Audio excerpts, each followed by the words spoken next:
Épisode 1. Un jour, alors qu'un assassin s'apprêtait à éliminer sa cible, il a soudainement senti la présence de Léo. Pris de court, il s'est mis à baragouiner pour faire diversion, tout en sortant discrètement une arme cachée de son autre main. Son coup préparé, l'assassin a bondi et lancé une volée de projectiles sur notre héros, mais tout est passé à côté. Profitant de cette faille, Léo a foncé droit sur lui pour le confronter au corps à corps. Avec une agilité folle, il a utilisé ses techniques de combat pour le désarmer, forçant son adversaire à griller toutes ses cartouches. Acculé, le tueur n'a eu d'autre choix que d'utiliser la lame dissimulée dans sa manche.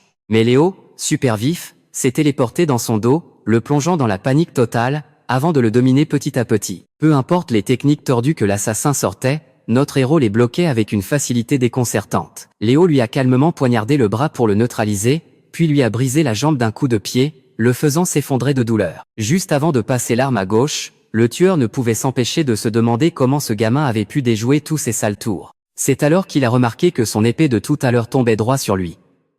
Il a juste fermé les yeux et accepté la mort. Une fois le tueur éliminé, Léo s'est infiltré dans la pièce pour assassiner sa véritable cible. Après un bref instant d'hésitation, il a levé sa lame et l'a achevé d'un seul coup. Mais bon, avant d'avoir les mains couvertes de sang, notre héros était juste un lycéen dans une école, tout ce qu'il y a de plus banal. Léo était le genre de gars complètement à l'écart de ses camarades de classe, et son plus grand kiff, c'était de lire des romans gratuits sur le net. Avec son caractère super introverti, il passait littéralement inaperçu dans la classe. Pas besoin qu'on le lui fasse remarquer, le gars savait très bien que sa présence frôlait le néant. En fait, que quelqu'un vienne lui taper la discute au lycée relevait presque du miracle. Mais soudain, un trou noir géant est apparu en plein milieu de la salle de classe, laissant tout le monde sous le choc.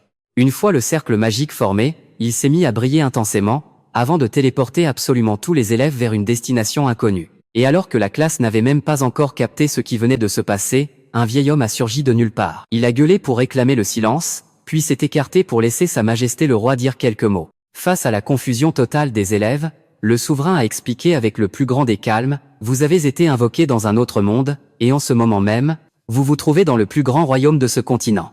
Notre race humaine est sous la menace constante d'une invasion par la race des démons. Et seuls les héros invoqués depuis un autre monde auront le pouvoir de terrasser le roi démon. » En entendant ça, Léo a tout de suite capté, c'était exactement le même scénario de réincarnation qu'il ponçait tout le temps dans ses romans isekai. Pour découvrir qui était l'élu, le vieux a demandé à toute la classe de poser la main sur une boule de cristal. Mais juste avant, il a dit au jeune homme de murmurer le mot « statue » dans sa tête pour vérifier sa classe. Et là, quand la fenêtre d'information a popé, le papy a vite cramé que ce gamin n'était pas le héros tant attendu. Mais bon, avec des statistiques qui explosaient littéralement celles des gens normaux de ce monde, le gars allait quand même devenir un héros de soutien pour se battre aux côtés de l'élu. Tour à tour, les élèves ont reçu des classes super stylées, genre chevalier, guérisseur, et j'en passe. Le pote qui venait souvent taper la discute à notre héros, lui, a eu la classe de mage de vent. Quant à Léo, il a hérité de la classe d'assassin. Mais ce qui le tracassait vraiment, c'était, pourquoi est-ce qu'il avait beaucoup plus de compétences que les autres? Après avoir testé tout le monde, le vieux a confirmé que son camarade, Yann, était le fameux héros. Et en plus, le mec possédait des stats complètement cheatés qui feraient baver n'importe qui. De son côté, Léo s'en foutait un peu, parce que ses propres stats étaient genre 10 fois plus monstrueuses que celles de Yann. Contrairement à la naïveté de son pote, notre héros s'est mis à gamberger, cette histoire de roi démon. C'est vraiment des conneries ou pas? Si je les laisse voir mon statut anormal, je vais forcément m'attirer des ennuis. C'est clair, il faut que je joue la carte de la prudence. Ni une ni deux, Léo a testé sa compétence de dissimulation de présence pour effacer totalement son existence, puis il est resté planté là à observer. Une fois les classes attribuées, le papy a envoyé toute la classe s'installer dans leur chambre. Léo a suivi le groupe à la traîne, quand soudain, il a grillé un dispositif de surveillance planqué au plafond. On dirait bien qu'il cache un truc louche. Je vais devoir redoubler de vigilance. Enfermé dans sa chambre, notre protagoniste en a profité pour enfiler une vieille tenue d'équipement afin de passer inaperçu, et il est parti à la pêche aux infos. Une fois dehors, il a essayé de bondir sur le bâtiment d'à côté, et bam, il a été scotché par ses propres capacités physiques hallucinantes. On dirait bien que c'est le fameux bonus des invoqués, comme dans les mangas. Revenant à son objectif de base, Léo a activé son mode furtif pour aller jouer les espions. Et ça n'a pas loupé. Cette pourriture de roi était bel et bien en train de fomenter un sale coup. Pour éviter tout risque, Léo a failli le liquider sur place pour régler le problème, mais il a finalement changé d'avis. Vu qu'il n'avait pas encore toutes les pièces du puzzle, il a préféré s'éclipser en douceur. Le lendemain matin, notre gars s'est faufilé dans la cantine pour s'empiffrer de pain. Tout en mâchant, il se creusait la tête pour trouver comment convaincre les autres de ce qu'il avait découvert. Mais d'un coup, Yann s'est levé d'un bond et a lâché, « Les gars, il faut qu'on se mette tous d'accord. Je veux qu'on utilise nos pouvoirs pour sauver les gens et vaincre le roi démon de ce monde. » Évidemment, tous leurs potes l'ont acclamé avec ferveur. Il n'y avait que Léo pour trouver ce mec d'une naïveté affligeante, considérer d'office le roi et la princesse comme des alliés sans même réfléchir, c'était vraiment la pire des idées. À l'heure de l'entraînement, la classe a été prise en charge par le commandant Dylan, accompagné du binoclard de service. Après un mois d'entraînement, vous partirez explorer le labyrinthe souterrain. Vu que vous êtes tous des bleus en matière de combat, c'est moi qui vais me charger de vous encadrer. Plus tard, en arrivant près de la fontaine, Dylan s'est approché de lui à l'improviste et lui a lancé « Il y a un truc qui te chiffonne toi, non? Ta dissimulation de présence marche à merveille, t'en fais pas. C'est juste que mes yeux, disons qu'ils sont un peu spéciaux. Grâce à mon œil magique, je peux percevoir les variations de température. » Après cette petite explication, Dylan a levé les mains en l'air avec un sourire. « T'inquiète pas, je ne cafeterai à personne. Même si on est dans le même camp, on a aussi nos propres secrets embarrassants. » Alors motu et bouche cousue, d'accord? Mis en confiance par ce grand frère improvisé, Léo s'est posé pour taper la discute. Il a fini par cracher le morceau. Sa compétence de furtivité avait déjà atteint le niveau maximum. Mais toutes les autres restaient bloquées au niveau 1, vu qu'il ne captait rien à la manière de les améliorer. Dylan lui a fait un clin d'œil en se portant volontaire pour le coacher, ce qui a illuminé le visage de Léo. Mais malgré son excitation, notre gars n'en oubliait pas pour autant son objectif principal. Moi, tout ce que je veux, c'est trouver un moyen de retourner dans mon monde. Toute ma famille m'attend là.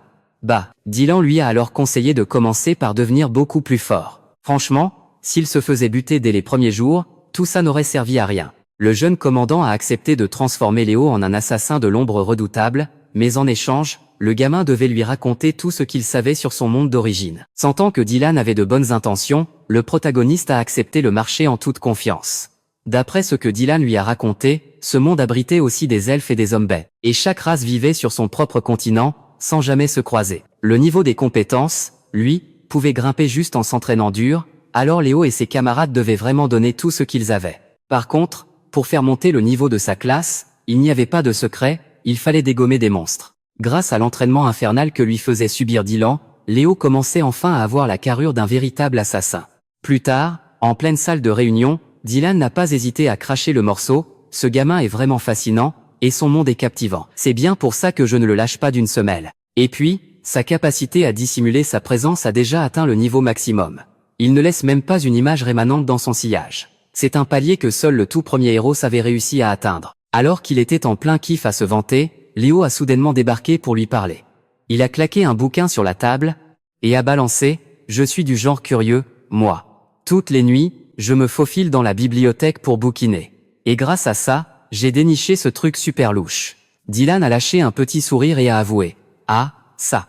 C'est le plan du coup d'état que j'ai moi-même rédigé. C'est aussi moi qui l'ai camouflé sous forme de livre de recettes et planqué là, bas. » Puis, le visage de Dylan s'est assombri, le roi est totalement pourri jusqu'à l'os. Il est en train de payer un prix exorbitant pour tordre les lois mêmes de ce monde. Ça me dégoûte, mais je suis pieds et poings liés. Je ne peux pas me rebeller, parce que l'ordre des chevaliers a une dette d'honneur envers le roi. Face à ça, Léo a confessé, tu sais, j'aurais pu lui régler son compte dès ma toute première nuit ici. Mais je n'ai pas eu le cran d'aller jusqu'au bout, et c'est pour ça qu'on en est là aujourd'hui. Dylan l'a rassuré, en lui disant que c'était très bien comme ça. Après tout, même avec la classe d'assassin, il n'avait aucune obligation de se salir les mains à ce point. Léo a dû admettre qu'il n'avait pas tort, car de toute façon, son seul et unique but était de trouver un moyen de rentrer chez lui. Si je deviens un meurtrier, ma mère et ma petite sœur me pleureront toutes les larmes de leur corps. Mais dis-moi, pourquoi est-ce que tu te donnes autant de mal pour moi? Dylan l'a pointé du doigt avec un grand sourire, parce que tu as un potentiel de malade. Dès la minute où tu as été invoqué, tu ne t'es pas laissé emporter par la foule comme un mouton. Tu as réfléchi par toi-même et tu as pris les décisions les plus intelligentes. Depuis qu'il était tout gamin, personne n'avait jamais prêté attention à Léo. Alors forcément, recevoir une telle pluie de compliments le rendait super maladroit. Dylan lui a fait un sourire radieux, lui demandant de garder le silence sur cette histoire de coup d'état, et a clôturé la conversation. Un mois plus tard, le commandant a emmené toute la classe vers un labyrinthe du coin pour un petit test grandeur nature. Sous les acclamations enflammées de la foule, alors qu'ils avançaient, Léo a remarqué une fille qui les observait de très loin. Ni vu ni connu, il s'est faufilé discrètement jusque dans son dos, et lui a demandé « Et toi, tu regardes quoi, là ?» Surprise, la fille a riposté en lui demandant s'il avait la moindre idée du prix exorbitant qu'il fallait payer pour invoquer un héros. Le jour où tu l'auras découvert, nos chemins se croiseront à nouveau. Après cette rencontre plus qu'étrange, toute la classe a fini par débarquer dans le labyrinthe pour se frotter à des monstres en tout genre. Alors que ça bataillait sec de tous les côtés, il y a un petit malin qui a malencontreusement déclenché un piège, provoquant l'effondrement pur et simple d'un mur. Pour éviter que la horde de monstres ne charcute ses camarades, Léo a foncé en première ligne avec quelques autres pour faire barrage. Voyant que ça sentait vraiment le roussi, Dylan a instantanément claqué sa compétence d'épée céleste pour leur frayer un chemin de secours. Sautant sur l'occasion, toute la classe s'est ruée vers la sortie. Mais pas de bol. Ils se sont heurtés à un autre groupe de monstres qui leur bloquait la route, plongeant tout le monde dans une pagaille monstre. Se souvenant des conseils de la princesse, Yann a balancé une bombe fumigène pour les faire fuir. Le pauvre gars sautait de joie en croyant que ça avait marché, quand soudain, un énorme buffle furieux a fait son apparition. Utilisant la carrure pataude de la bête à son avantage, Léo est passé direct à l'offensive. Il s'est faufilé dans son angle mort, s'est propulsé en l'air et a tenté de lui planter sa lame droit dans la nuque. Mais son arme a volé en 1000 morceaux. Notre héros a fait un bond en arrière en hurlant « Yann, arrête de jouer avec ta vie. Tu veux toujours protéger tout le monde dans la classe, mais bon sang, qui est-ce qui va te protéger, toi ?» Pendant que Léo et les autres donnaient tout ce qu'ils avaient pour survivre face à ce monstre sanguinaire, cet idiot restait planté là à gémir sur son sort. Remarquant que l'état mental du gars était instable, il a tout de suite demandé à sa pote de dissiper le malus de Yann. Dès que la malédiction a été levée, Léo a accouru pour demander d'utiliser ce truc. Dylan a souri et a donné la permission à son frérot de s'en servir. Puis, il a levé son épée et lancé foudre de lumière, créant une sphère électrique qui a frappé le monstre et l'a paralysé sur place. Tout ça, c'était juste pour préparer le terrain pour la magie des ombres que Léo allait activer. Épisode 2. Léo a donné son maximum en utilisant sa magie des ombres pour affronter le monstre. Dès que l'attaque de Dylan s'est dissipée, il a contrôlé des épines ténébreuses pour les planter directement dans le bras de la bête et la désarmer. Après l'avoir embroché de partout, notre héros l'a immédiatement entraîné dans un trou noir de désespoir. Et pour finir, il a achevé ce gros bœuf en lui explosant le crâne, en plein milieu de la classe. Mais bon, le prix à payer, c'est que son pouvoir devient totalement incontrôlable.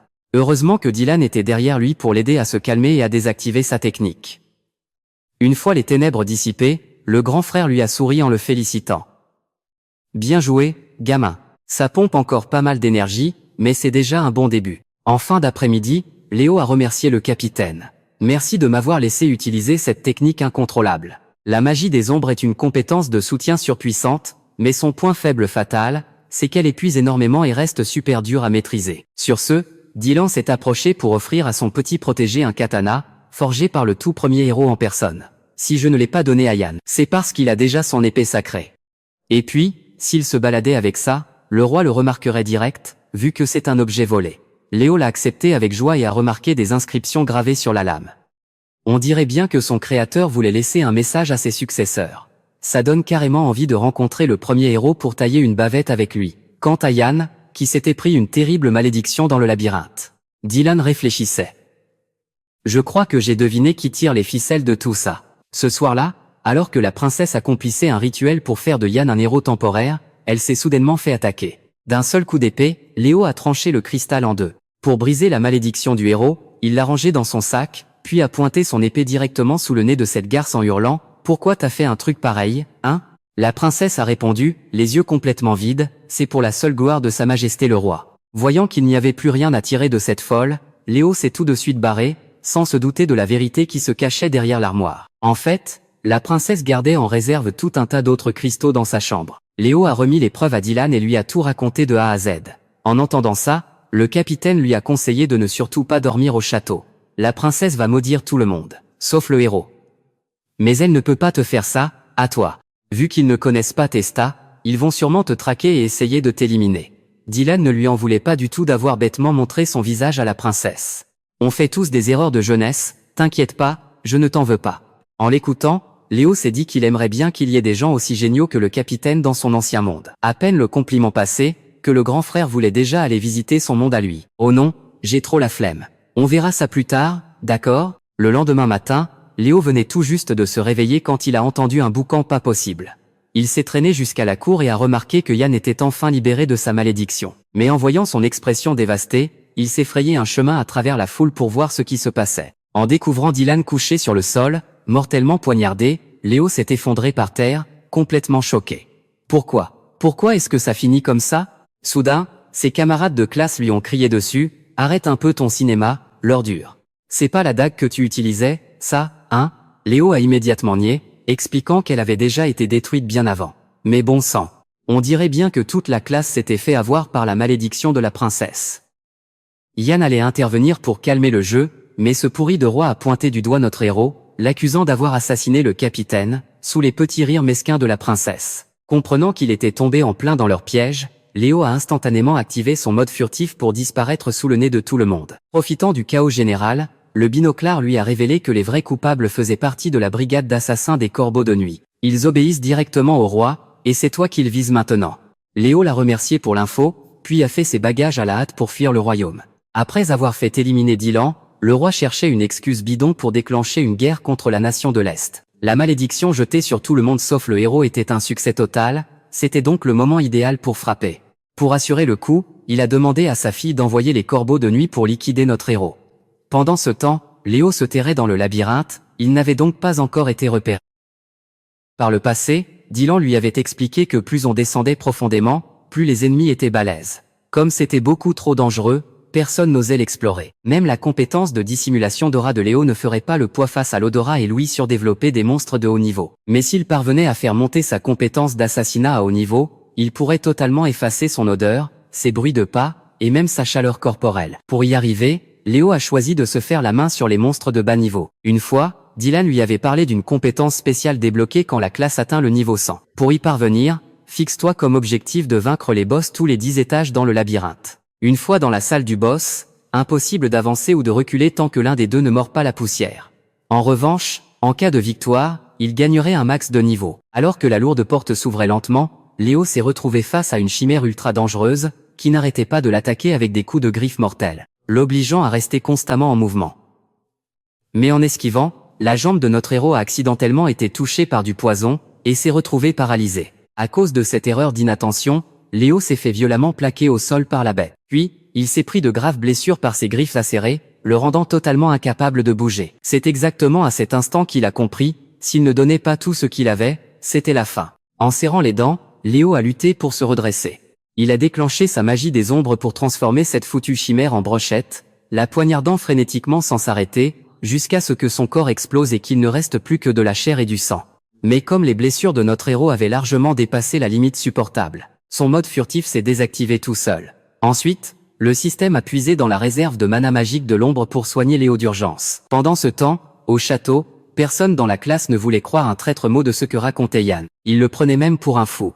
C'était impossible que la princesse soit derrière toutes ces histoires de malédiction, voyons. Et pourtant, c'est au moment même où tout le monde lui a tourné le dos, que le jeune homme a trouvé de vrais amis, prêts à faire le voyage à ses côtés. Comme abattre le roi démon était un ordre direct du roi, ils ont eu l'autorisation de quitter la ville.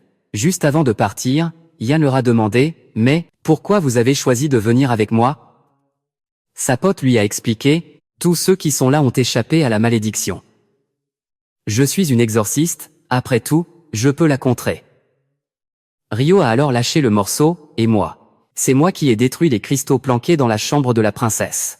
Quand j'ai repris mes esprits, je me suis rendu compte que j'avais ce katana sur moi, sans savoir d'où il venait. À vrai dire, c'est plutôt le vice-capitaine qui a sauvé le groupe de cette manipulation mentale. C'est lui qui a utilisé une compétence de suggestion pour ordonner à Rio de détruire les cristaux. Et c'est grâce à ça que tout le petit groupe s'est libéré de la malédiction et a commencé son périple pour retrouver Léo. Flashback, un jour, en rentrant des cours, Rio était tombé par hasard sur notre héros, qui bossait sur un chantier pour se faire 3 sous. Léo l'avait supplié de n'en parler à personne, et surtout pas à sa petite sœur qui était en première année. En sortant leur téléphone, les deux gars ont halluciné en découvrant que leur petite sœur était dans la même classe. Sans être les meilleurs amis du monde, les deux garçons avaient fini par bien s'entendre. De retour au présent, à son réveil, Léo a direct affiché ses stats pour vérifier, et a remarqué que toutes ses caractéristiques avaient grimpé en flèche. Sa barre de vie était presque pleine alors qu'il aurait dû être paralysé. Mais le plus dingue, c'est que sa magie des ombres était passée au niveau 5.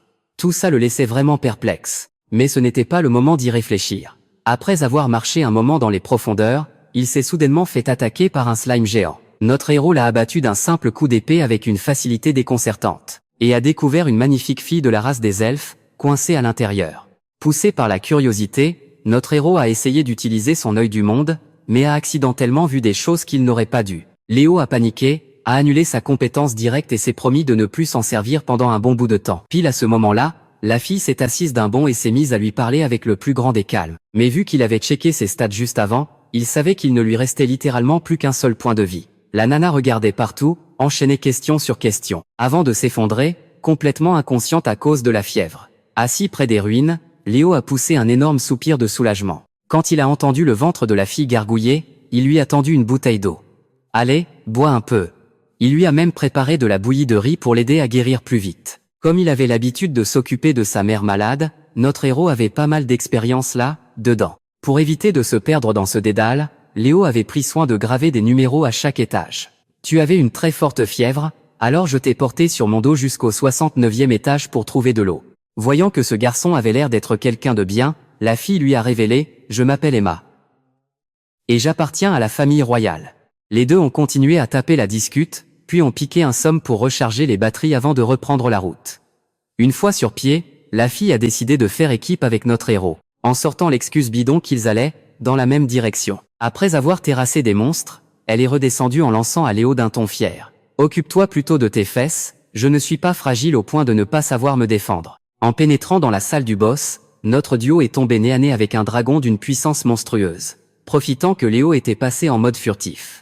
Emma a balancé une sphère de gravité pour clouer le monstre au sol. Mais au moment de foncer pour lui porter le coup de grâce, le jeune homme s'est pris une énorme mandale par Monsieur le Dragon, qui l'a envoyé valser. En fait, cette grosse bestiole pouvait utiliser son mana pour repérer ses ennemis, donc même en devenant invisible, ça ne servait à rien, et la petite elfe. Je te conseille de fondre ton mana dans l'environnement.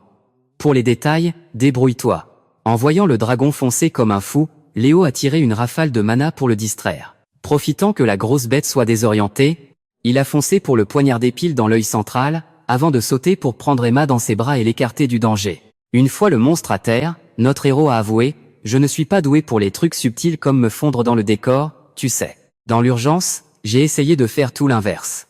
Et bizarrement, ça a marché. » Sous les yeux ébahis d'Emma, le dragon s'est soudainement mis à illuminer toute la pièce.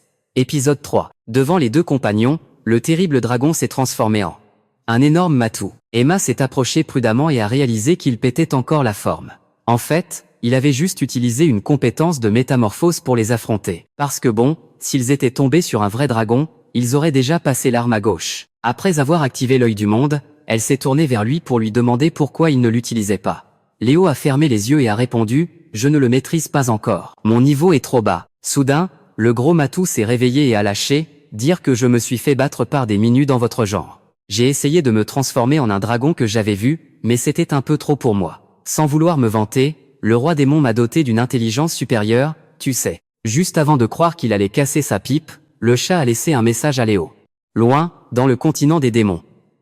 Le roi démon t'attend là, bas.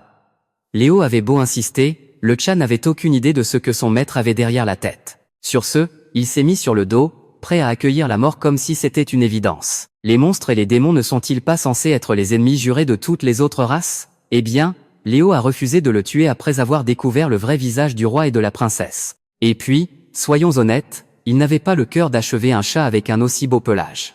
En plus, tu es un monstre qui parle, ça te change des autres bêtes.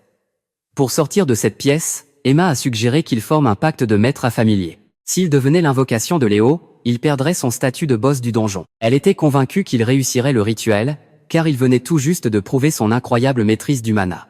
Surtout avec cette attaque qui avait totalement déstabilisé le chat. Même en sachant que s'il échouait, l'un des deux y passerait à coup sûr, Léo a pris le risque et a entamé le rituel. Mais juste avant, il lui a balancé à quel point il détestait son attitude désinvolte face à la vie. Suivant les conseils d'Emma, il a posé sa main sur son pelage et lui a donné un nom inspiré de sa fourrure, belle comme un ciel étoilé. Emma l'a mis en garde. Une fois le rituel commencé, tu ne pourras plus l'arrêter. C'est soit ça passe, soit ça casse. Léo a répondu avec un grand sourire, t'inquiète, je ne compte pas crever aujourd'hui. Et a commencé le rituel. En insufflant son mana dans le chat, Léo a plongé directement dans son esprit. Face à une ville entière ravagée par les flammes, il a vite compris que c'était le monstre lui-même qui détruisait tout et massacrait les habitants.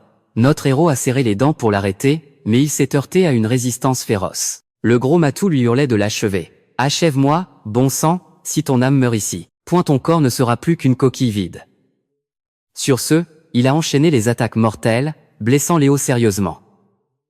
En voyant le sang couler des oreilles du garçon pendant le rituel, Emma ne pouvait que joindre les mains et prier de toutes ses forces pour que tout se termine bien. Le combat faisait rage, et le matou devenait de plus en plus hystérique en voyant Léo hésiter à le tuer, allant jusqu'à le menacer pour le forcer à frapper. Mais contre toute attente, le jeune homme a foncé délibérément vers ses griffes. Sous le regard stupéfait du chat, Léo a lâché « Je te l'ai dit, je ne te tuerai pas. T'en as pas marre, de toujours tout détruire, hein?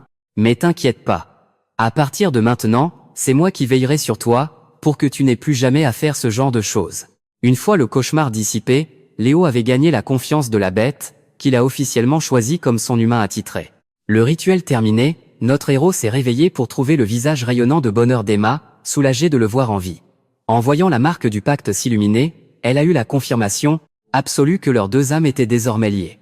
Sans broncher, le chat a reconnu Léo comme son maître et a juré de le servir fidèlement, promettant même de respecter ses compagnons. Ce qui a mis Emma aux anges. Comme elle l'avait deviné, le labyrinthe a ouvert une sortie dès que le matou a perdu son titre de boss. Léo voulait avancer, mais bon, son nouveau familier venait de se faire tellement tabasser qu'il tenait à peine sur ses pattes. De toute façon, les autres monstres n'oseront pas s'approcher. Autant tailler la bavette un moment. Sa Majesté le chat a tout de suite approuvé en s'étalant par terre pour réclamer des câlins. Un vrai vendu, celui-là. Pendant ce temps, de l'autre côté, le groupe de Yann est arrivé dans un pays fondé par un ancien héros des générations passées. Cette ville ressemblait énormément au Japon, alors l'équipe a décidé de louer une auberge pour souffler un peu, tout en se gavant de spécialités locales. À tomber par terre. Le ventre plein, Yann s'est dit qu'il était temps de se bouger, on va devenir des aventuriers pour gagner notre croûte. Surtout qu'il venait de réaliser un truc important, le groupe ne connaissait pratiquement rien de ce monde. Yann a donc proposé de se séparer pour récolter un maximum d'infos sur un moyen de rentrer chez eux. Pour lui, la solution la plus rapide restait de terrasser le roi démon. Si le roi et la princesse nous ont invoqués ici, ils savent sûrement comment nous renvoyer.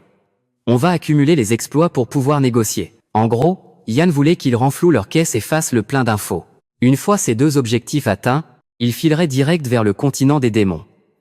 L'intuition de Rio lui disait qu'en restant ici, ils avaient de fortes chances de recroiser Léo. Affronter le roi démon sans lui, ça s'annonçait super tendu. Voyant que certains membres du groupe pensaient encore que Léo était celui qui avait assassiné le capitaine Dylan, Rio a immédiatement démenti et leur a rappelé que leurs souvenirs avaient été complètement faussés par une malédiction. En entendant ça, les filles se sont tournées vers le chef pour avoir son avis, et la réponse a été inattendue. Yann a reconnu que Léo était puissant, oui, mais qu'il était nul pour le travail d'équipe, ce gars-là n'est même pas foutu de retenir mon nom. Alors qu'on est dans la même classe depuis la maternelle, Rio ne pouvait qu'acquiescer. Il avait toujours traîné avec Léo, et il savait bien que le fossé de puissance entre lui et le reste du groupe rendait toute coordination presque impossible. C'est pourquoi Yann a motivé les troupes à farmer de l'expérience pour rattraper Léo. Si personne n'a d'objection, au boulot. De son côté, alors qu'elle était traquée, Emma s'est pris une flèche en plein dans la jambe, l'empêchant de courir plus loin. Après l'avoir acculée, son ennemi a lâché avec un sourire carnassier « Pourquoi es-tu encore en vie, grande sœur ?» avant de faire signe aux archers de se préparer. Refusant de mourir ici, Emma a balancé un sort pour se jeter directement dans la mer. À son réveil, elle s'était échouée sur une plage. Juste avant de se faire gober par un slime tout noir. Heureusement que Léo était là pour la sauver, sinon elle y serait restée coincée pour toujours. À cause des embrouilles avec sa petite sœur, Emma n'avait plus nulle part où aller. Léo lui a conseillé avec douceur de rentrer s'expliquer avec sa famille. « J'ai aussi une petite sœur, tu sais, alors je comprends un peu ce que tu ressens. » Un jour, il s'était saigné pour lui offrir un téléphone, mais elle avait mal réagi. « Je ne veux pas que tu t'épuises à faire des petits boulots juste pour m'acheter ça. » À chaque dispute, leur mère intervenait pour les réconcilier. « J'espère que tu comprendras les sentiments de Léo. » Grâce à elle, la petite têtue a fini par accepter le cadeau et a pardonné à son grand frère cette fois-là. Bref, ce qu'il voulait lui dire, c'est que la famille, c'est parfois compliqué, mais ça finit toujours par s'arranger. Si je le pouvais, je rentrerais tout de suite pour revoir ma mère et ma sœur. Mais avant ça, Léo avait un compte à régler. Le capitaine Dylan, celui qui lui avait appris à survivre dans ce monde, avait été massacré par des ordures. Rongé par les flammes de la vengeance, notre héros tenait absolument à le venger avant de rentrer chez lui. Si Emma ne l'avait pas ramené à la réalité, il aurait sûrement perdu la tête. Désolé de vous avoir inquiétés tous les deux. Pour détendre l'atmosphère, Léo a retiré ses gants pour jouer un peu avec le matou. Trouvant ça plutôt amusant, Emma s'est aussi mise à lui caresser la fourrure pour décompresser. Comme leurs âmes sont connectées, si l'un d'eux claque, l'autre passe l'arme à gauche direct. Heureusement, les deux peuvent carrément discuter par télépathie, malgré la distance. En entendant ça, Emma s'est sentie jalouse de cette boule de poil. Même si elle savait que ça faisait partie du pacte, elle trouvait ça quand même trop injuste. Avant de se mettre en route, notre héroïne a entendu dire que le cercle magique de téléportation bleu clair pouvait les mener à bon port. Si plusieurs personnes y entraient en même temps, il obéissait à la volonté de l'une d'entre elles, au hasard. En gros, ce cercle de téléportation, c'était la roulette russe, totalement imprévisible. Pour être honnête, Emma s'en fichait pas mal, puisqu'elle voulait juste rester aux côtés de Léo. Le jeune homme a souri pour la taquiner. Tu as juste peur de crever de faim, c'est pour ça que tu veux venir, avoue. Au moment d'entrer dans le cercle magique, Léo s'est demandé si, en souhaitant retrouver une vie paisible, le cercle serait capable de l'exaucer. Mais il a très vite chassé cette idée de sa tête, car ce n'était vraiment pas le moment de faire ce genre de vœu. À travers le cercle magique, tous les trois ont été téléportés sur le territoire des elfes. Contrairement à l'enthousiasme de Léo, Emma, elle, était complètement paniquée, car elle n'avait aucune envie de revenir ici. Soudain, sentant une intention meurtrière, notre héros l'a immédiatement prise dans ses bras pour esquiver sur le côté. D'un geste vif, il a balancé un projectile pour dévier la flèche qui fonçait droit sur eux, puis il s'est téléporté juste devant l'archer pour le plaquer au sol. Ce dernier a tout de suite reconnu Emma, traîtresse qui a abandonné ce pays, tu n'es plus notre princesse. Sans même le laisser finir, Léo lui a asséné un bon gros coup sur la nuque pour lui apprendre à la fermer. Malgré leur action décisive, les voilà tous les trois cernés de toutes parts. Sortant de la forêt, la petite sœur, Lucie, n'en revient pas que sa frangine ait osé ramener sa fraise ici. Cette fois, je vais te faire payer, c'est sûr et certain.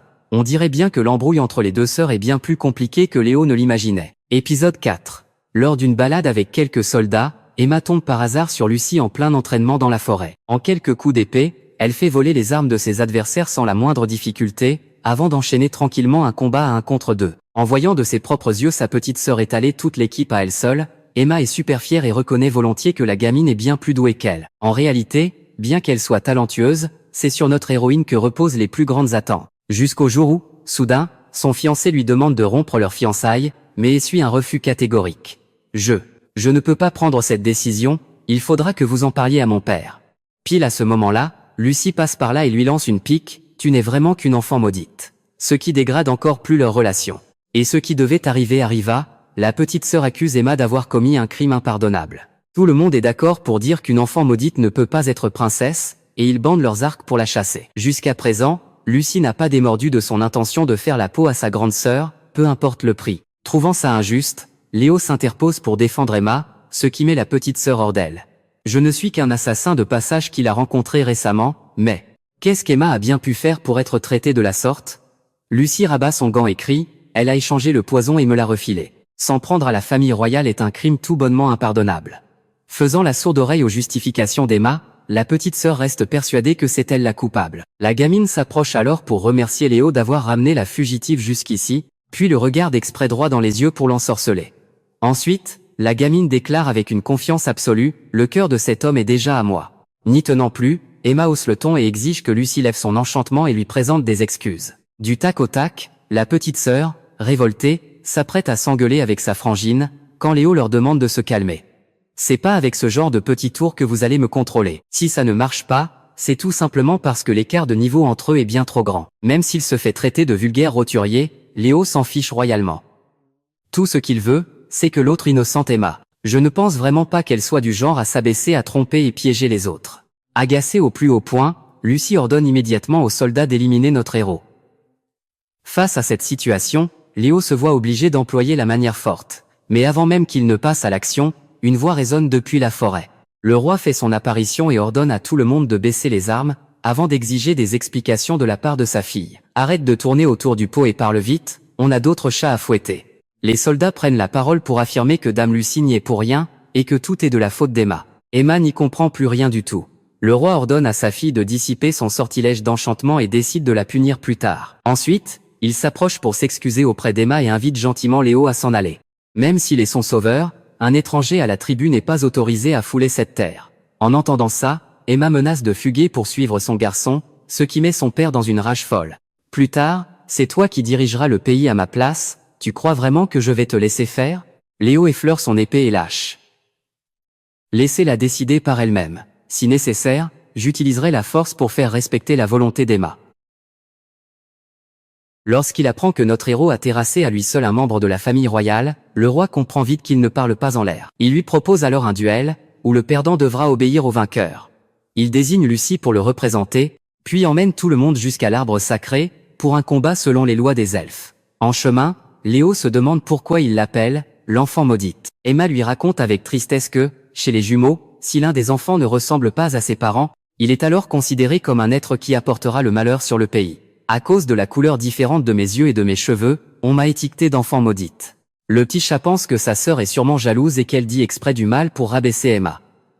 De son côté, Léo la flatte en lui disant que ses cheveux et ses yeux sont magnifiques, ce qui la fait rougir jusqu'aux oreilles. Avant que ça ne commence, Emma conseille à notre héros de faire très attention, car Lucie est la plus forte des épéistes de la tribu des elfes. Même si elle me déteste, elle reste ma petite sœur, et j'en suis fier. De l'autre côté, Lucie promet de répondre aux attentes de son père avant de monter au front. Si la gamine est déterminée à gagner pour regagner la confiance du roi, alors Léo, lui, se battra corps et âme pour la fille qu'il protège. Honnêtement, je n'aurais jamais cru que tu te mettrais en colère pour moi. En entendant Léo déclarer « Je vais gagner pour que tu sois libre de faire ce qui te chante », Emma fond complètement. Dès que le roi donne le signal de départ, Lucie fonce instantanément, assénant des coups d'épée tranchants comme des rasoirs. Même si la petite est une sacrée épéiste, c'est loin d'être suffisant pour inquiéter Léo. Il ne daigne même pas contre-attaquer, et conseille à la gamine d'abandonner avant de se blesser. Se sentant prise de haut, Lucie lance aussitôt un sort de soutien qui met Léo en difficulté. La petite n'a que cette magie-là, alors elle a peaufiné sa technique jusqu'à la perfection. Après avoir esquivé un moment, il s'arrête et lui demande « Pourquoi tu pleures ?» C'est quoi ce sourire complètement faux? Après l'avoir bien provoqué, notre gars se baisse pour lui faire un croche-pied, en voyant la gamine valser par terre. Il se glisse ensuite dans son dos, mettant fin au combat, et demande « Tu ne veux pas te réconcilier avec ta sœur ?» Lucie répond, folle de rage. « Comment veux-tu que je me réconcilie avec celle qui m'a absolument tout volé ?» Joignant le geste à la parole, la petite lance son sortilège, forçant Léo à se démener pour s'en extirper. Ensuite, il confie la protection d'Emma au petit chat, avant de reprendre le combat l'esprit tranquille. Quand elles étaient petites, les deux sœurs étaient très proches, jusqu'au jour où la classe de la grande sœur a été déterminée. En apprenant qu'elle était la légendaire prêtresse capable de bouleverser le monde, Lucie est devenue la 5e roue du carrosse, que personne ne reconnaissait. C'est pourquoi je reprendrai de mes propres mains tout ce qui m'appartient. En plein moment critique, on a glissé à Emma quelque chose pour sauver sa sœur. Suivant les instructions qu'on lui a données, elle sort la branche de l'arbre sacré pour faire appel à son pouvoir de purification. Grâce à ça, les soldats sont libérés du sort d'enchantement jeté par la petite sœur. Refusant d'accepter que sa frangine lui ait tout volé, Lucie, pleine d'amertume, utilise une magie encore plus puissante, semant un chaos pas possible. S'il esquivait maintenant, des gens finiraient par y passer, du coup Léo n'a d'autre choix que d'activer sa magie des ombres pour tout engloutir. Avant que l'ombre ne dévore la petite, il rassemble toutes ses forces pour retenir son attaque, et débloque par la même occasion une compétence totalement inédite. Lucie s'obstine à charger pour l'attaquer, mais se fait balayer sur le champ. N'ayant plus aucun moyen de riposter, la gamine s'avoue vaincue. Avec amertume, elle lâche son épée. Dire que le fiancé de sa sœur a l'air de rien mais qu'il est vachement costaud, à peine réveillé, il s'accrochait déjà à elle, et en plus il a aidé tout le monde à briser l'enchantement. Emma lui explique alors, en réalité, il n'est tout simplement pas affecté par ta magie. Mais la petite, têtue, refuse d'y croire, tu peux me punir comme tu veux, je n'ai pas besoin de ta pitié. C'est alors que le roi prend la parole de façon inattendue, celui qui t'a tout volé, c'est moi, et non pas Emma. Sur ces mots, il dissipe le sortilège d'oubli pour que la gamine se souvienne de son passé. Quand elle était petite, Lucie sentait que manier l'épée ne suffisait pas, alors elle filait souvent s'entraîner toute seule de son côté.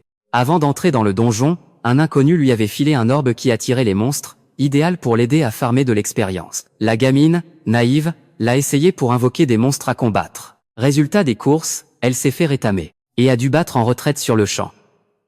Mais ce qu'elle n'avait pas prévu, c'est qu'il pouvait sortir du donjon. Craignant par-dessus tout qu'il ne fasse du mal aux villageois, Lucie a risqué sa vie en restant pour se battre jusqu'à la mort, malgré un nombre d'ennemis totalement disproportionné. Quand les renforts sont arrivés, un monstre a surgi de nulle part et a empalé le fiancé sous les yeux de tout le monde. Au milieu des cris de terreur, l'inconnu n'a pas pu s'empêcher d'éclater d'un rire sadique. Après cette tragédie, le cœur de Lucie s'est presque brisé sous le poids de la culpabilité. Le roi a donc été obligé de lui effacer la mémoire pour gérer la situation. Emma, elle, avait utilisé sa magie de création. À ce moment-là, elle avait créé une magie de gravité et un sort de résurrection pour ramener à la vie ceux qui avaient passé l'arme à gauche. En bref, la culpabilité d'avoir dû cacher tout ça avait involontairement dressé un mur invisible, poussant la petite à haïr sa grande sœur. Le roi avait organisé ce duel dans le but d'aider Lucie à reprendre confiance en elle, sans avoir besoin de s'en remettre à son enchantement. Et il comptait lui déballer toute la vérité une fois qu'elle aurait gagné. Mais il ne s'attendait pas à ce que son adversaire soit carrément hors catégorie. Profitant de l'occasion, le fiancé avoue lui aussi tous ses torts. Il avait l'intention de les séparer avant que la rancœur de Lucie ne s'aggrave, mais il n'imaginait pas que la situation échapperait à tout contrôle. Pendant la résurrection, une feuille de l'arbre sacré s'était retrouvée coincée par hasard, ce qui avait permis d'annuler l'enchantement. Bref, tout ce qui est arrivé cette fois-ci est de la faute de ma propre faiblesse. Du fond du cœur, j'étais attiré par une fille qui faisait toujours de son mieux pour s'améliorer. En voyant sa petite sœur qui n'arrêtait pas de se faire des reproches, Emma s'empresse de la complimenter et de lui affirmer qu'elle est vraiment douée. Tu as toujours été une petite sœur travailleuse, douce et très attentionnée. Après tout ce temps, tu t'en souviens encore. Lucie fond en larmes, je suis tellement désolée, ma sœur. Pendant que quelques soldats accourent pour soigner ses blessures, le fiancé s'approche et lui dit que même sans sa magie d'enchantement, tout le monde l'admirait quand même, mademoiselle Lucie. Quant à Léo, il tire son chapeau à ce gars pour avoir su profiter du chaos pour déclarer sa flamme. Comme on dit, l'opportunisme, y a que ça de vrai. Fidèle à sa promesse, le roi accepte de laisser Emma libre de faire ce qu'elle veut, puis demande au protagoniste où il compte aller. Léo répond. Je vais sur le continent des hommes bêtes, il y a un bon endroit là, bas pour améliorer mon équipement. Ce soir-là, Emma appelle le jeune homme dans un endroit isolé et l'oblige à l'appeler par son prénom. Une fois qu'il s'exécute, la petite sourit tendrement et lui annonce « Je viendrai avec toi, Léo. J'ai décidé de rester à tes côtés pour toujours. » En voyant le couple rougir de bonheur pour des broutilles, le matou se sent complètement blasé. Vous êtes grands, mais vous agissez comme des gamins.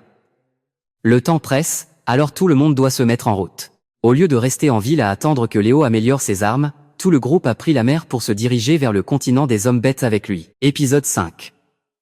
Les tensions entre les deux sœurs étant apaisées, il est temps de lever l'ancre. Léo accepte de veiller sur la princesse Emma et lance à l'autre gars de faire de son mieux pour faire craquer Lucie.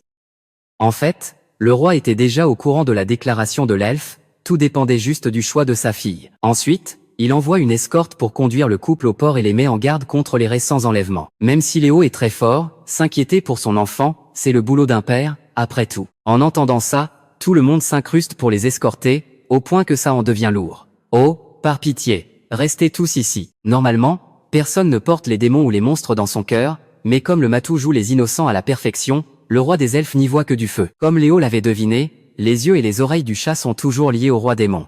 Il lui dit d'un ton neutre. Si jamais je dois l'affronter un jour, tu pourras retourner de son côté, ça ne me dérange pas. Le matou répond qu'ils verront ça plus tard. Pour l'instant, le roi démon veut aussi rencontrer son maître, et qui sait, ils pourraient même bien s'entendre. Lors du combat contre la petite sœur, la magie des ténèbres de Léo a sûrement tapé dans l'œil du roi démon. En réalité, le jeune homme avait juste peur que son attaque dévore Lucie, alors il a agi à l'instinct, sans aucune autre arrière-pensée. Soudain, Léo capte une présence suspecte et ordonne d'arrêter la calèche. Surgissant des bois, des bandits avec des otages leur ordonnent de s'attacher les uns les autres. Quand Emma descend de la voiture, il capte tout de suite que c'est la princesse elfe. Si on offre cette petite beauté à notre chef, il va être aux anges. Léo active son camouflage, neutralise chaque bandit en un éclair, puis désactive son sort. L'escorte se charge de ligoter la bande, les otages sont sauvés et les bandits, tous coffrés. Soupçonnant que ces ordures sont liées à la plus grande nation des hommes bêtes, Léo demande à l'escorte de ramener les braqueurs au palais pour les juger. Le port n'étant plus très loin, le groupe finit le trajet à pied. Une fois à bord du navire, Léo rappelle ses objectifs, je veux devenir encore plus fort pour venger le capitaine Dylan. Le but de ce voyage, c'est de retravailler mon équipement et de monter en niveau. Comme le trajet prend plusieurs jours, le matou en profite pour se prélasser et pioncer, tandis qu'Emma déborde d'enthousiasme pour son tout premier voyage en mer. C'est une occasion en or, mais Léo préfère rester plongé dans les bouquins que le roi elfe lui a donnés. La Miss Bou des marmonne. Mon père et toi, vous êtes vraiment des idiots. On est en voyage et vous ne savez même pas en profiter. Quand le bateau arrive au port, Emma est blasée, car notre héros a passé son temps à lire et à dormir. En arrivant dans la ville portuaire, le groupe remarque plein de gens qui font des travaux éreintants. En chemin, le trio se fait encore bloquer par des voyous qui les menacent. Laisse cet elfe ici et tire-toi, sinon on va devoir te secouer. Voyant que les humains sont méprisés dans le coin, Léo utilise instantanément sa magie des ténèbres pour rendre les trois brutes temporairement aveugles. Il aurait largement pu les écraser, mais comme il voulait éviter de faire des vagues, c'était la solution la plus radicale et discrète. En s'enfonçant dans la ville, Emma remarque que beaucoup de gens fixent le matou avec terreur. Il lui explique que les habitants de ce continent détestent les chats noirs, donc ça ne le surprend pas vraiment. Pendant qu'il se balade, le groupe attire l'attention d'une mystérieuse jeune femme. Après avoir dîné, le duo prévoit de se coucher tôt pour récupérer. Dans leur chambre privée, Emma, toute rouge, veut qu'ils partagent le même lit, mais Léo refuse net. On a 2 lits, autant les utiliser, pourquoi s'entasser et crever de chaud? Plein de tact, le matou s'éclipse sous un prétexte, mettant accidentellement son maître dans une situation délicate. Emma lui fait un clin d'œil pour le féliciter de cette passe décisive, puis saute sur l'occasion pour aller se doucher. Elle se pomponne et enfile une nuisette super sexy, mais à son retour, Léo est déjà en train de ronfler bruyamment sur son lit. Dépitée, elle lui vole un baiser, lui chuchote un doux bonne nuit, puis tire la couverture et ferme les yeux contre lui. Le lendemain matin, Léo se réveille et fait un bond de 3 mètres en voyant Emma allongée tout contre lui. Elle s'assoit, se frotte les yeux et lui lance un tendre bonjour, quand le matou leur annonce de se préparer à recevoir un invité. Peu après, il fait entrer l'homme bête et le présente comme le meilleur forgeron du monde. Sans passer par 4 chemins, le gars examine l'arme et lance. Cette épée, elle a pas mal servi dans les donjons. Le couple est scotché, bluffé qu'il ait pu deviner ça juste d'un coup d'œil. En plus de réparer son épée, Léo veut lui commander une 20aine d'armes de jet. Le forgeron le jauge du regard et lâche. T'as une bonne technique, petit. Mais t'es encore tendre dans ta tête. Le matou lâche le morceau. À l'époque, ce gars faisait partie de l'ancien groupe des héros. Il porte le titre de forgeron, ouais, mais c'est aussi une vraie bête au combat. Devant la stupeur du duo, le forgeron pose la liste des commandes et leur dit « Revenez me voir quand vous aurez l'argent et les matériaux. Je garde cette épée en attendant. » Il a un sacré caractère de cochon, mais le matou respecte son talent. De retour à table, Léo décide d'aller chasser des monstres dans le donjon pour farmer la dizaine de matériaux nécessaires et monter en niveau. Se rappelant soudain qu'elle a un truc à lui demander, Emma s'éclipse pour retourner voir le forgeron un instant. Inquiet, Léo demande au matou de la filer discrètement, garde un œil sur elle, et envoie-moi un message au moindre pépin. De retour à la forge, Emma lui dit d'un ton admiratif, j'ai entendu dire que l'ancien groupe des héros avait échoué face au roi démon. Seul le héros et vous êtes revenu. L'elfe, elle, y est passée. Si vous êtes en vie, c'est que vous êtes incroyablement fort. S'il vous plaît, apprenez-moi à me battre. Le forgeron refuse catégoriquement, je ne prends plus d'apprentis. Tous ceux que j'ai eu n'étaient que des incapables. Emma s'incline et le supplie. Je veux rester aux côtés de Léo, mais l'écart de force entre nous est immense. J'ai besoin de devenir plus puissante pour pouvoir marcher à ses côtés. Le forgeron leur rappelle sèchement, je ne prends que des commandes de réparation et de forge, rien d'autre. C'était bien ça notre accord, non? Avant de devenir l'animal de compagnie de Léo, le chat était le symbole absolu de la terreur, faisant trembler tous les hommes bêtes du continent.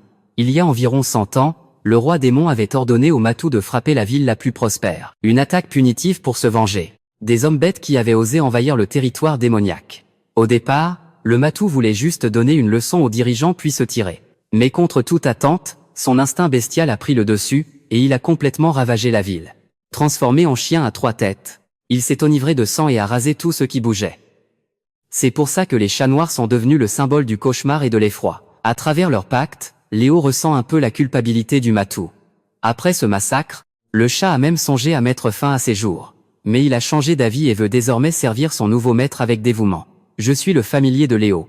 Je ne me laisserai pas tuer. En vérité, le forgeron n'a jamais détesté le matou. Ce jour-là, sous une pluie battante, le chat était venu le trouver pour le supplier de l'achever et de venger ses camarades tombés au combat. Le forgeron avait refusé tout net.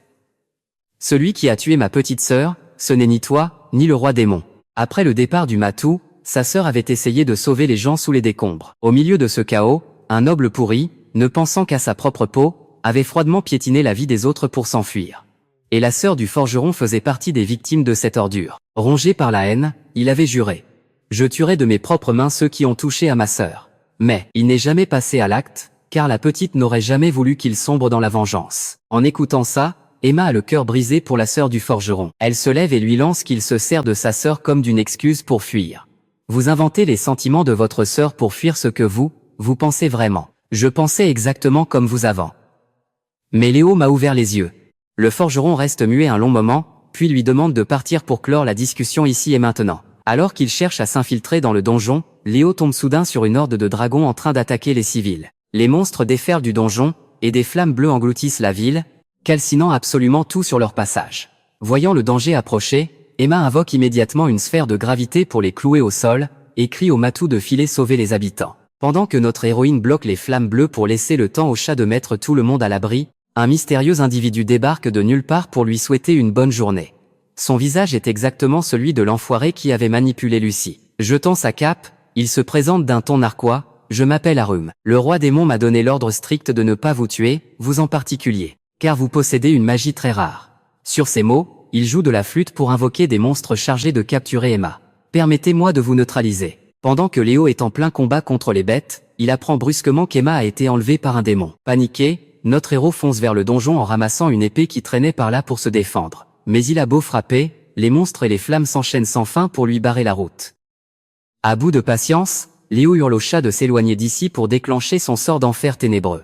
En un éclair, les flammes bleues et les monstres se font littéralement engloutir. C'est la toute première fois que Léo sent une émotion aussi intense et furieuse bouillonner en lui. Cela vient de lui prouver une chose, Emma est une personne tout aussi vitale pour lui que sa propre famille. Après avoir tout annihilé, Léo s'effondre, totalement à sec. Épisode 6, en voyant Léo inconscient après avoir nettoyé la ville de tous les monstres, le matou fonce pour voir comment il va, quand une voix résonne soudain. Léo a dépassé le seuil critique de consommation de mana. Le système est forcé de passer en mode traitement en lui injectant le mana de réserve stocké dans la magie des ombres. Le traitement a été bouclé en un rien de temps. À son réveil, le matou lui apprend qu'il se trouve chez le forgeron, et que ça fait plus d'un jour qu'il est inconscient.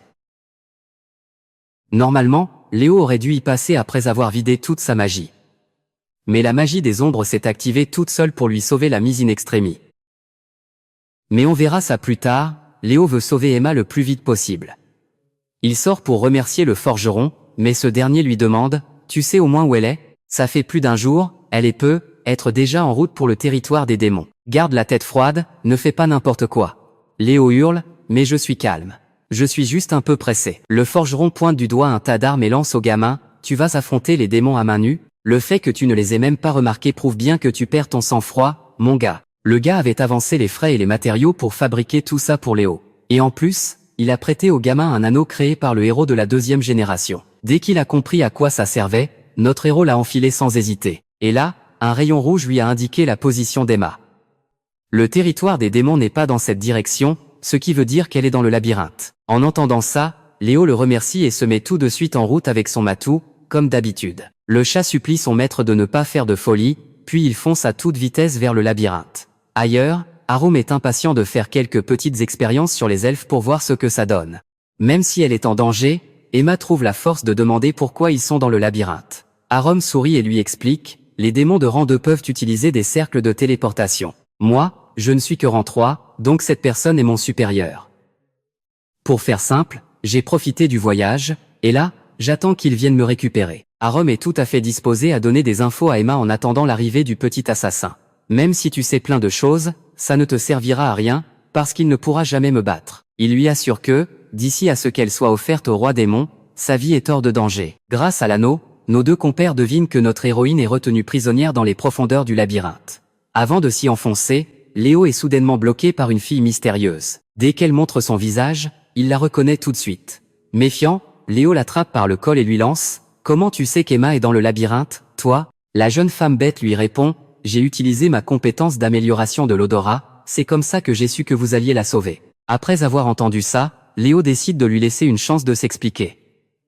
La fille se présente, « Je m'appelle Lily, la première princesse du royaume des hommes bêtes. Quand j'ai appris que le roi démon en avait après Emma, j'ai voulu venir vous prévenir. Mais j'avais peur que tu ne me crois pas sans preuve. » Prenant un risque, Léo active son œil divin pour lire dans ses pensées et doit admettre que la petite ne ment pas. Surtout, il veut savoir ce qu'est cette fameuse compétence de barrière divine. Lily lui explique, « Les barrières normales ne peuvent être dressées que dans un espace fixe, mais la barrière divine peut suivre des objets en mouvement. Le plus important, c'est que le roi démon veut s'emparer du sort de résurrection de la princesse Emma. » En entendant ça, Léo décide d'emmener la gamine avec lui. Il lui fait confiance car sa compétence sera très utile pour protéger Emma.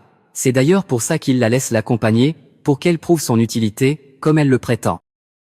Pendant ce temps, Arum ne comprend pas non plus pourquoi le roi démon s'intéresse tant au sort de résurrection d'Emma. C'est un sort rare, certes, mais ça ne marche pas si la personne a passé l'arme à gauche depuis longtemps. De plus, il faut attendre plusieurs jours entre chaque utilisation. Comme il connaît bien le sujet, il sait qu'Emma ne peut ressusciter personne pour le moment, tout simplement parce qu'elle vient juste de l'utiliser sur elle-même. Arum est curieux de voir comment notre héroïne va pleurer quand le petit assassin mourra. « Je ne dis pas ça pour me vanter, mais, par le passé, j'ai déjà fait pleurer ta petite sœur toutes les larmes de son corps. » Pendant le trajet, Léo se demande pourquoi elle était au royaume à ce moment-là. Lily lui avoue, « Ma famille a été enlevée par un slim noir. Avant d'être adoptée et de devenir membre de la famille royale, elle vivait dans un petit village de campagne. Jusqu'à ce que ce slime débarque et dévore tous les villageois. Il s'agit très probablement de la même espèce que la créature qui avait englouti Emma. Une fois devenue princesse, Lily a utilisé son pouvoir pour enquêter sur ce qui s'était passé. Outre sa famille et les gens de son village, plein d'autres espèces ont été capturées. Tous ont servi de sacrifice pour invoquer le héros. En découvrant cette vérité, Lily s'est rendue au royaume pour vérifier tout ça. Tout comme elle, Léo a aussi ses raisons de ne jamais pardonner à ceux qui ont invoqué toute sa classe ici.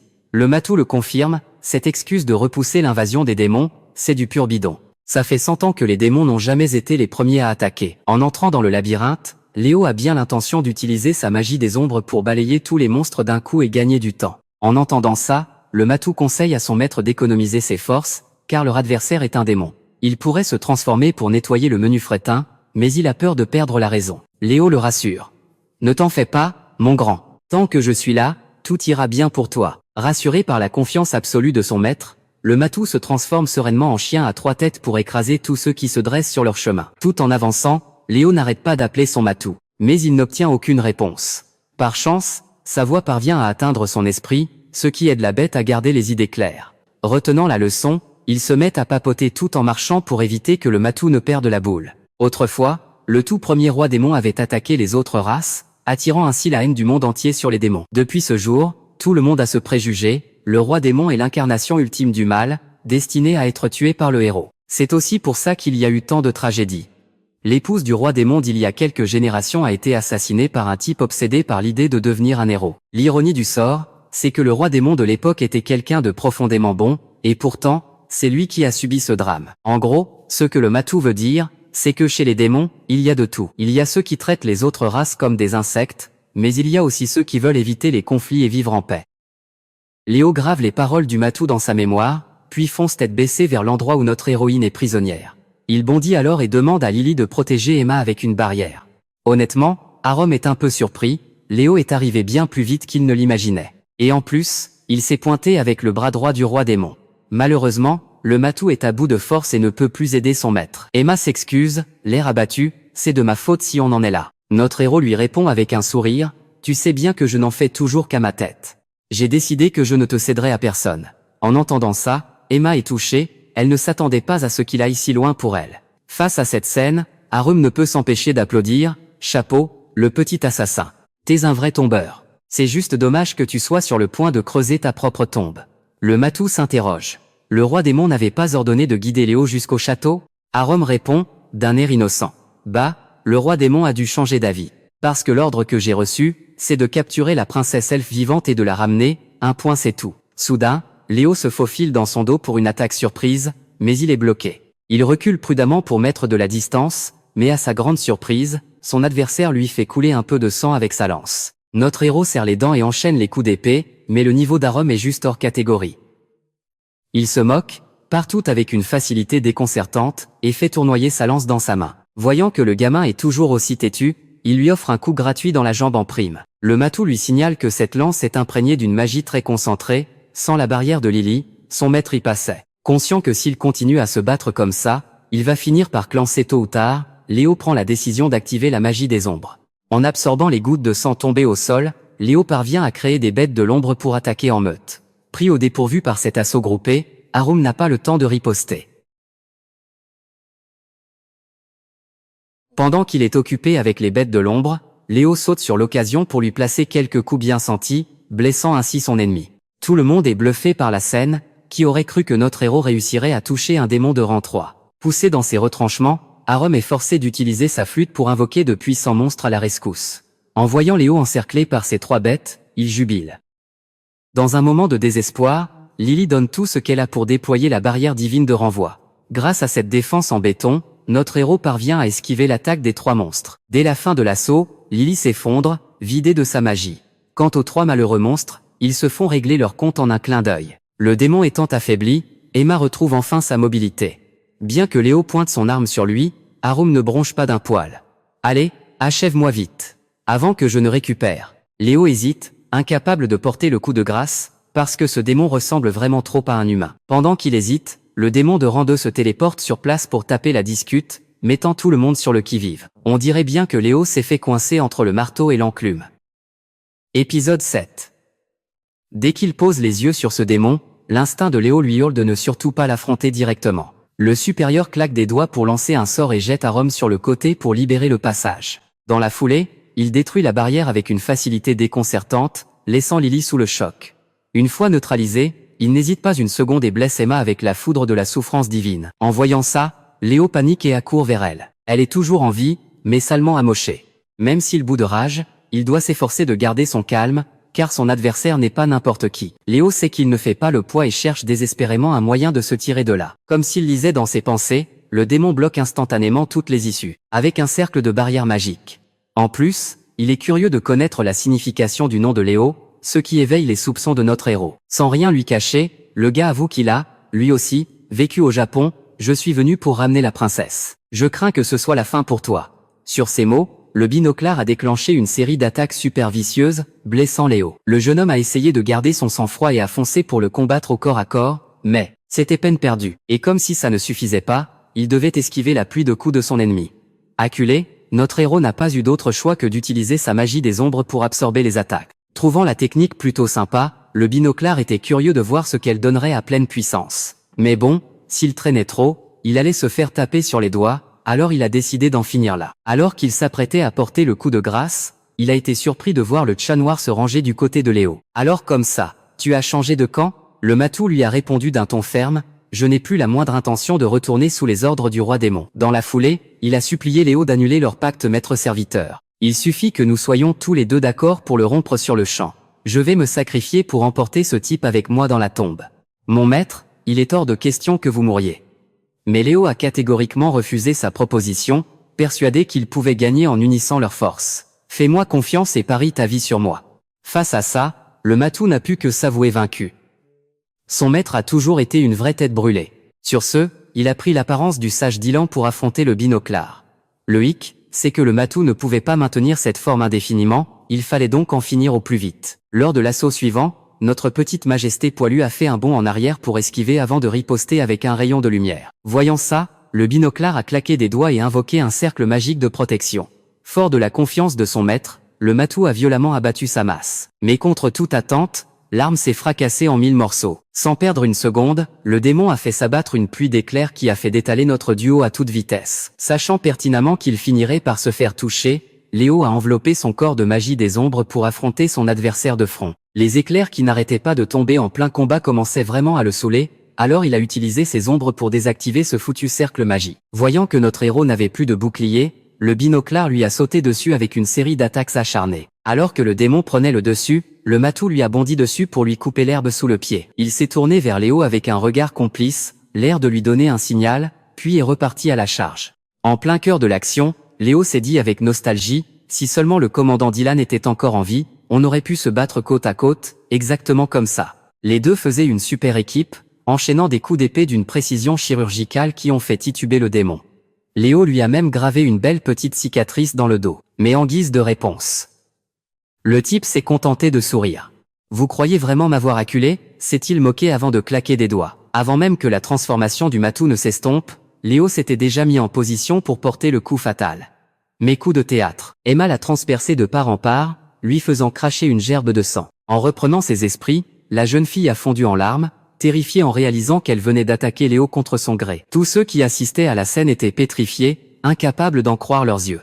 Léo, leur seul et unique espoir, venait de s'effondrer sous les coups de notre héroïne. Dans un dernier souffle, il a supplié Emma de ne pas s'en vouloir, ce n'est pas ta faute. Si elle avait été manipulée, c'est parce qu'elle avait été frappée par un sort de contrôle mental dès le début du combat. Quiconque est touché par ce sort devient la marionnette du binoclard, tout en bénéficiant d'un énorme boost de statistiques. À l'article de la mort, Léo n'arrêtait pas de murmurer « Je ne te laisserai pas l'emmener.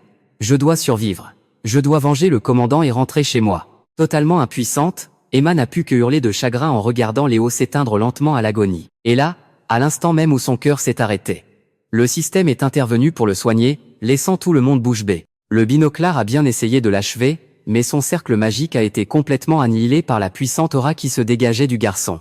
Une fois Léo totalement guéri, le système est passé en mode combat automatique, et c'était carrément effrayant à voir. Manipulé comme une vulgaire marionnette, notre héros a foncé droit devant pour fracasser le cercle magique, mutilant au passage le bras du démon. L'ennemi a reculé en projetant des lames de vent pour riposter, mais elles ont toutes été englouties par les ombres. Et comme si ça ne suffisait pas, cette force mystérieuse l'a complètement entravé, le clouant sur place. Là, le système a fait une offre au binoclard, annule le sort jeté sur Emma, et en échange, je te laisserai la vie sauve. Mais le binoclard, têtu comme une mule, a refusé net, un simple humain n'a aucune chance contre un démon. C'est une loi absolue, un fait indéniable. Ce à quoi le système a froidement répliqué, ce monde est loin d'être aussi clément que tu ne le crois. Baisser les bras avant même d'avoir essayé. Voilà ta plus grande erreur. Refusant de s'avouer vaincu, il a relancé son cercle magique pour prendre Emma en otage. Pile à ce moment-là, Léo a repris connaissance et s'est jeté tant bien que mal devant elle pour la protéger. On croyait tous que c'était la fin des haricots. Mais soudain, le cercle magique s'est évaporé. Heureusement que le forgeron est arrivé pile poil au bon moment pour le désamorcer, sinon Léo aurait fini transformé en passoire. Même s'il n'était plus dans la fleur de l'âge, sa seule présence a suffi à mettre le démon sur ses gardes. Le mec joue toujours la carte de la modestie, mais il a balayé toute sa magie en un claquement de doigts. Sachant que continuer le combat serait un pur suicide, le binoclard a fini par ravaler sa fierté et battre en retrait. Une fois l'ennemi parti, le forgeron s'est tourné vers Lily et le reste du groupe pour leur expliquer la situation. Quant à toi, Léo, repose-toi un peu, arrête de tirer sur la corde. Écoutant le conseil, notre héros a dit qu'il allait juste fermer les yeux 2 minutes. Et bim, il est tombé dans un sommeil profond pendant 3 jours entiers. Quand il a enfin ouvert les yeux, voir Emma et le matou à son chevet l'a énormément rassuré. Pile à ce moment-là, le forgeron est entré pour prendre de ses nouvelles, et en a profité pour lui annoncer que Lily était bien rentrée au palais. Dans la foulée, il a fait entrer les amis de Léo pour qu'ils puissent discuter. Après ces belles retrouvailles, on a découvert que le vice-commandant était en fait une vieille connaissance du forgeron. Il avait amené le groupe des héros ici pour leur trouver des armes dignes de ce nom, et c'est comme ça qu'il a appris, par pur hasard, que Léo y était en convalescence. D'ailleurs, Yann lui a annoncé une super nouvelle. Absolument tous les membres présents avaient été libérés de la malédiction. En apprenant que tout le monde avait pu fuir le palais royal, Léo a poussé un immense soupir de soulagement. Pendant le repas, il a découvert que le vice-commandant s'était fait virer de l'ordre des chevaliers. Du coup, ce dernier avait décidé d'escorter le groupe des héros dans leur quête pour retrouver notre protagoniste. Si ça ne tenait qu'à lui, Rio aurait bien voulu que Léo rejoigne leur groupe. Mais c'était sans compter sur le veto formel du matou. Sentant que le ton montait entre deux, Léo est vite intervenu pour calmer le jeu et a demandé aux autres ce qu'il comptait faire. Yann lui a répondu avec aplomb, on a l'intention d'aller décapiter le roi démon. Ce qui leur a valu une réflexion cinglante du chat, des minables comme vous croyez vraiment faire le poids face au roi démon? Laissez-moi rire. Trouvant que son chat avait vraiment un sale caractère, Léo a ouvert la fenêtre pour le virer poliment dehors avant de reprendre la discussion. L'idée de Yann, c'était de terrasser le roi démon pour s'attirer la gloire, et s'en servir comme moyen de pression pour forcer le roi à renvoyer toute la classe dans leur monde d'origine. Après les avoir écoutés, Léo leur a dit franco que leur plan ne tenait absolument pas la route. Faut quand même pas oublier que ce fameux roi n'a pas hésité à utiliser une malédiction pour manipuler son monde. Et qu'il est responsable de la mort du commandant Dylan. Qu'est-ce qui leur prouvait que ce vieux fou daignerait écouter leurs revendications? Et c'est sans parler de ce macabre rituel de sacrifice qu'il a utilisé pour invoquer les héros. Bref, Léo n'avait aucune envie de tremper là, dedans. Par contre, ce démon de seconde zone maîtrisait les cercles de téléportation. Du coup, son idée à lui, c'était d'aller lui régler son compte pour vérifier si sa magie pouvait ouvrir un portail vers leur ancien monde. Mais avant de se lancer là, dedans, Léo avait un truc ultra important à régler. Il a donc sèchement rejeté la proposition d'aide de la bande. Il les a même prévenus que si un jour leur chemin devait se croiser, il ne lèverait pas le petit doigt pour les protéger. Voyant Emma sortir de la pièce la tête basse, il a conseillé au groupe de bien réfléchir à la situation avant de courir à sa poursuite. Le vice-commandant, quant à lui, avait des commandes d'armes à passer, il s'est donc éclipsé dans la foulée. Suite à cet échange plutôt glacial, toute la bande a dû admettre que Léo était devenu un vrai solitaire caractériel. Seul Rio semblait voir les choses sous un autre angle le concernant. Au bord de la falaise, Emma broyait du noir, terrifiée à l'idée qu'un jour, tous les deux finissent par se séparer. Mais surtout, le fait d'avoir levé la main sur lui la rongeait encore de l'intérieur. Ce jour-là, j'ai cru devenir complètement folle de douleur en réalisant que je t'avais blessé. Mais d'un autre côté, savoir que tu cherches un moyen de retourner dans ton monde, ça me rend vraiment heureuse pour toi. La cicatrice que je t'ai laissée, elle restera gravée sur toi pour toujours, comme une sorte de rappel. C'est horrible de s'en réjouir, tu ne trouves pas? Je suis juste une fille égoïste. Je veux tellement avoir de l'importance à tes yeux. Face à sa détresse, Léo lui a doucement demandé d'arrêter de se torturer l'esprit. Il a sorti son épée et l'a tendue à Emma comme preuve de son amour éternel. N'ayant pas de bague de fiançailles sous la main, il a utilisé la lame pour s'entailler l'annulaire gauche, avant de lui avouer avec la plus grande sincérité, « Je t'aime. Si ça peut te rassurer. Mon corps est prêt à porter toutes les cicatrices du monde pour toi. » Incapable de retenir ses larmes une seconde de plus, Emma s'est blottie tout en émoi contre son torse, murmurant « Moi aussi, je t'aime. » Sous la lumière naissante de l'aube, les deux tourtereaux ont scellé leur promesse par ce lien du sang sur leurs doigts. Soudain, la jeune fille a serré fort sa main, en suppliant Léo de tenir parole. « Tu m'interdis formellement de mourir, tu m'entends, et tu n'as pas le droit de regarder une autre fille que moi. » Avec un sourire tendre, Léo lui a assuré que le message était bien reçu et qu'il tiendrait parole. Et là, sans crier gare, Emma s'est haussée sur la pointe des pieds pour l'embrasser passionnément. Tout ça sous la douce lumière flamboyante de l'aube. Épisode 8. Peu de temps après le départ de Léo, son pote s'est soudain rappelé qu'une ville du coin organisait un concours. Mais le truc un peu flippant, c'est que chaque année, le grand gagnant disparaît mystérieusement. Presque tous les aventuriers en parlent, c'est donc une info plutôt fiable. Rio s'est dit que s'ils arrivaient à coincer le coupable, Léo finirait peut-être par reconnaître qu'ils servent à quelque chose. Yann, trouvant que l'idée tenait la route, a prétexté vouloir profiter du festival pour mettre le cap sur la ville voisine. De son côté, Emma avait eu vent des récompenses de folie offertes par ce concours de beauté, et elle a tout de suite voulu y participer. On dirait bien que la petite Ménée d'été a gagné juste pour pouvoir s'en mettre plein la lampe gratos. Sur le territoire des hommes bêtes, toute la bande tombe par hasard sur deux meufs en train de se prendre le chou, ce qui pique leur curiosité. Léo va aux nouvelles et capte que les démons sont carrément interdits de concours. En entendant ça, le matou a tout de suite compris que l'autre personne appartenait à la race des démons.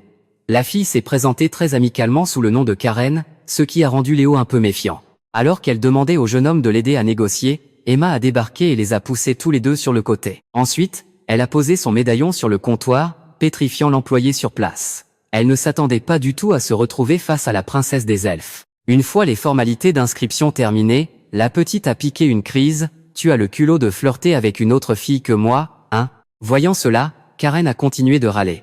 Pourquoi est-ce que seuls les démons n'ont pas le droit de participer? D'abord, ayant obtenu le feu vert de sa patronne, Léo a alors convaincu l'employé, laissez-la s'inscrire. Si elle fait des siennes, je m'en occuperai moi-même. Même Emma a accepté de partager la responsabilité. La fille était super contente et les a remerciés tous les deux, tout en reconnaissant l'identité de cette boule de poil. Sa façon de parler, super décontractée, l'a un peu surpris juste avant que le concours ne commence. Karen a proposé de faire un petit tour et tout le monde était d'accord. Léo n'avait aucune raison de refuser et a fini par céder aux caprices des deux filles. Au festival, Karen s'est présentée devant le public avec une confiance aveugle pour récolter un maximum de votes. Elle discutait avec un enthousiasme débordant, elle a même signé des autographes sur les t-shirts des gens sans qu'on lui demande, puis elle a dit à tout le monde de faire la queue pour des poignées de main et des dédicaces, comme une vraie idole. Il n'y a pas que Léo, même le matou trouvait qu'elle était vraiment hors du commun. Même si c'est une démone, Emma ne se sentait pas du tout mal à l'aise. Soudain, en remarquant que quelques filles l'appelaient l'assassin silencieux, Léo s'est étonné, mais pourquoi est-ce qu'elle parle de moi, là? Le forgeron lui a expliqué que plein de gens l'avaient vu utiliser la magie noire pour anéantir la horde de monstres, ramenant ainsi la paix dans la ville. Donc, on peut dire que tu es plutôt célèbre maintenant. Après ça, les témoins lui ont donné des tas d'autres surnoms. Après lui avoir raconté tout ça, il a tendu à Léo la carte d'aventurier de rang platine envoyée par la guilde. Elle ressemble beaucoup à la carte de rang argent d'Emma, et elle peut très bien servir de pièce d'identité. Dans le monde entier, il n'y a que 4 personnes qui ont atteint le rang or, dont Lucie, et pourtant notre héros a eu un passe-droit pour le rang platine, qui est encore plus haut. On pensait que c'était super rare, mais figurez-vous que ses potes ont aussi atteint un niveau similaire. Bref, passons, Emma a couru toute joyeuse pour aller goûter des plats super bizarres.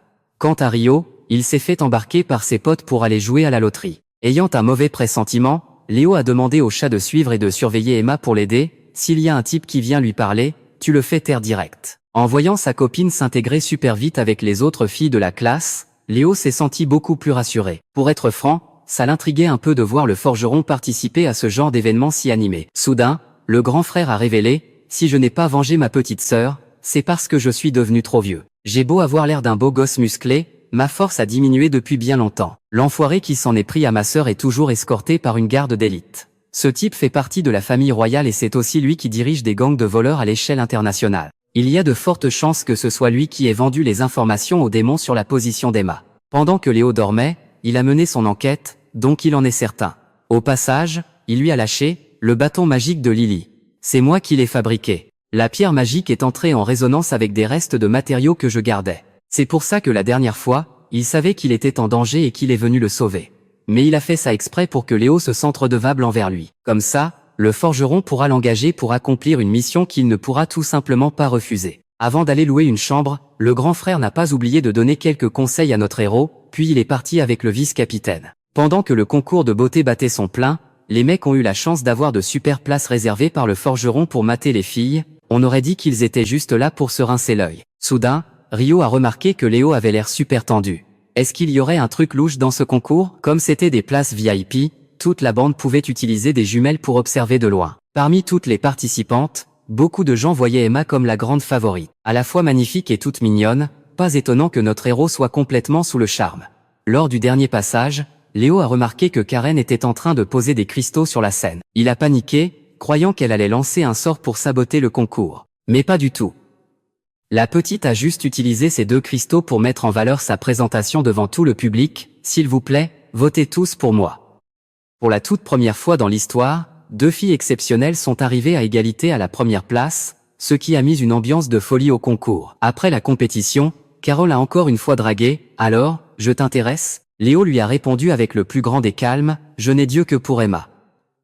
Ce qui a bien fait sourire l'elfe. En voyant que les 2 filles comptaient bien participer au concours de l'année prochaine, le matou s'est inquiété et a posé des questions. Karen lui a avoué, je me suis disputé avec mon père et j'ai fugué, maintenant je suis libre de faire ce qui me chante. En entendant ça, la boule de poil a soupiré et a balancé que cette fille était en fait la fille du roi démon, ce qui a laissé tout le monde complètement scotché. Grâce à ses caméras de surveillance, ce sale noble pouvait connaître la position d'Emma et vendre l'information au démon, ce qui lui ouvrait la porte à des affaires très juteuses, le rendant toujours plus riche. En regardant la fenêtre de statut, Léo a bien dû admettre que cette fille avait des statistiques monstrueuses. Sous les encouragements d'Emma, il a un peu hésité à utiliser son œil du monde pour obtenir plus d'infos. Après avoir jeté un coup d'œil, Léo a bégayé, incapable de dire un mot après avoir vu un présage annonçant la mort de tout le monde. Pile à ce moment-là, les 2 grands frères sont revenus et ont demandé à Karen si elle voulait qu'on lui loue une chambre. La petite démone a répondu avec un grand sourire, « Je vais juste dormir dans un coin par ici, ça m'ira très bien. » Avant de partir, elle n'a pas manqué de taquiner le grand frère, ce qui a arraché un sourire un peu crispé à Léo. À la nuit tombée, le couple a appris que Yann avait participé au concours de beauté catégorie homme, et qu'il avait gagné. Comme la récompense, c'était de la bouffe, le gars a tout refilé à Emma direct. Après avoir bien papoté, toute la bande a décidé d'aller prendre un bain pour se détendre après cette journée de folie. En entendant ça, Emma chauffe direct Léo pour qu'il cache leur présence et s'infiltre en douce dans le bain des meufs. Mais en plein délire, Léo se prend un coup de pression par le forgeron, ce qui fout grave les jetons à notre héroïne. La meuf remarque que le gars s'est pas reposé correctement ces derniers temps, du coup elle passe en mode bourrin pour traîner le fiston au lit. Faisant fi de ses excuses, elle a lancé un sort de sommeil forcé, endormant Léo sur le champ.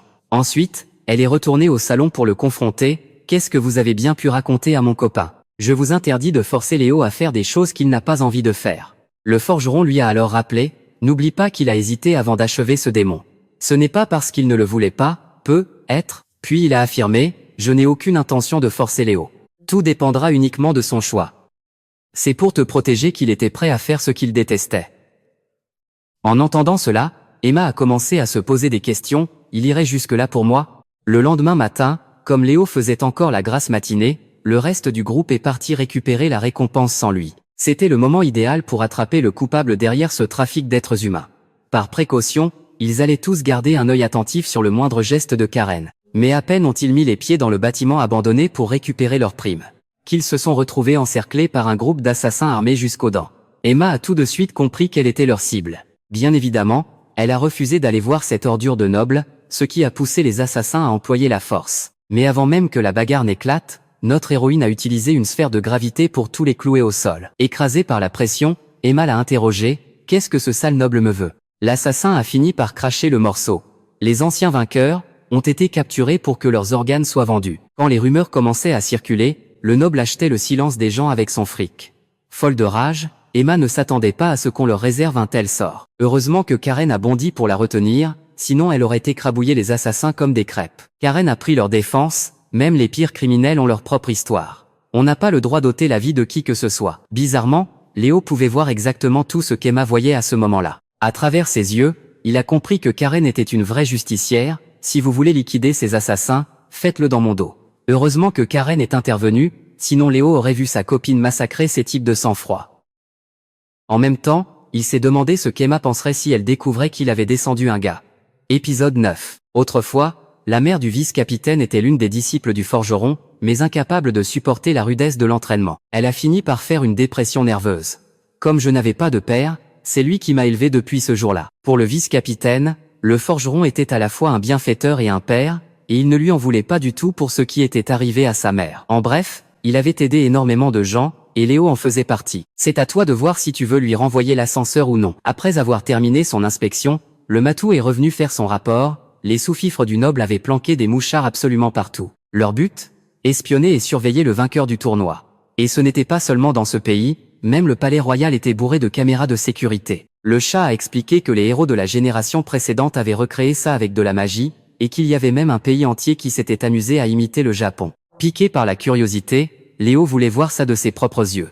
Au retour du groupe, notre héros a réuni quelques personnes dans sa chambre pour discuter de la suite des opérations. Grâce aux infos récoltées par la boule de poil, il savait qu'ils enquêtaient en douce sur le réseau de trafic d'êtres humains. Rio s'est excusé de l'avoir caché, on voulait juste te prouver qu'on n'était pas un boulet pour toi. Léo a reconnu les efforts de son équipe, même si le résultat laissait un peu à désirer. En réalité, il avait exactement le même objectif qu'eux. Léo voulait éliminer la tête pensante de ce trafic pour qu'il ne s'en prenne plus jamais à Emma. En entendant ça, le forgeron a proposé « Allons à la capitale de ce pays ».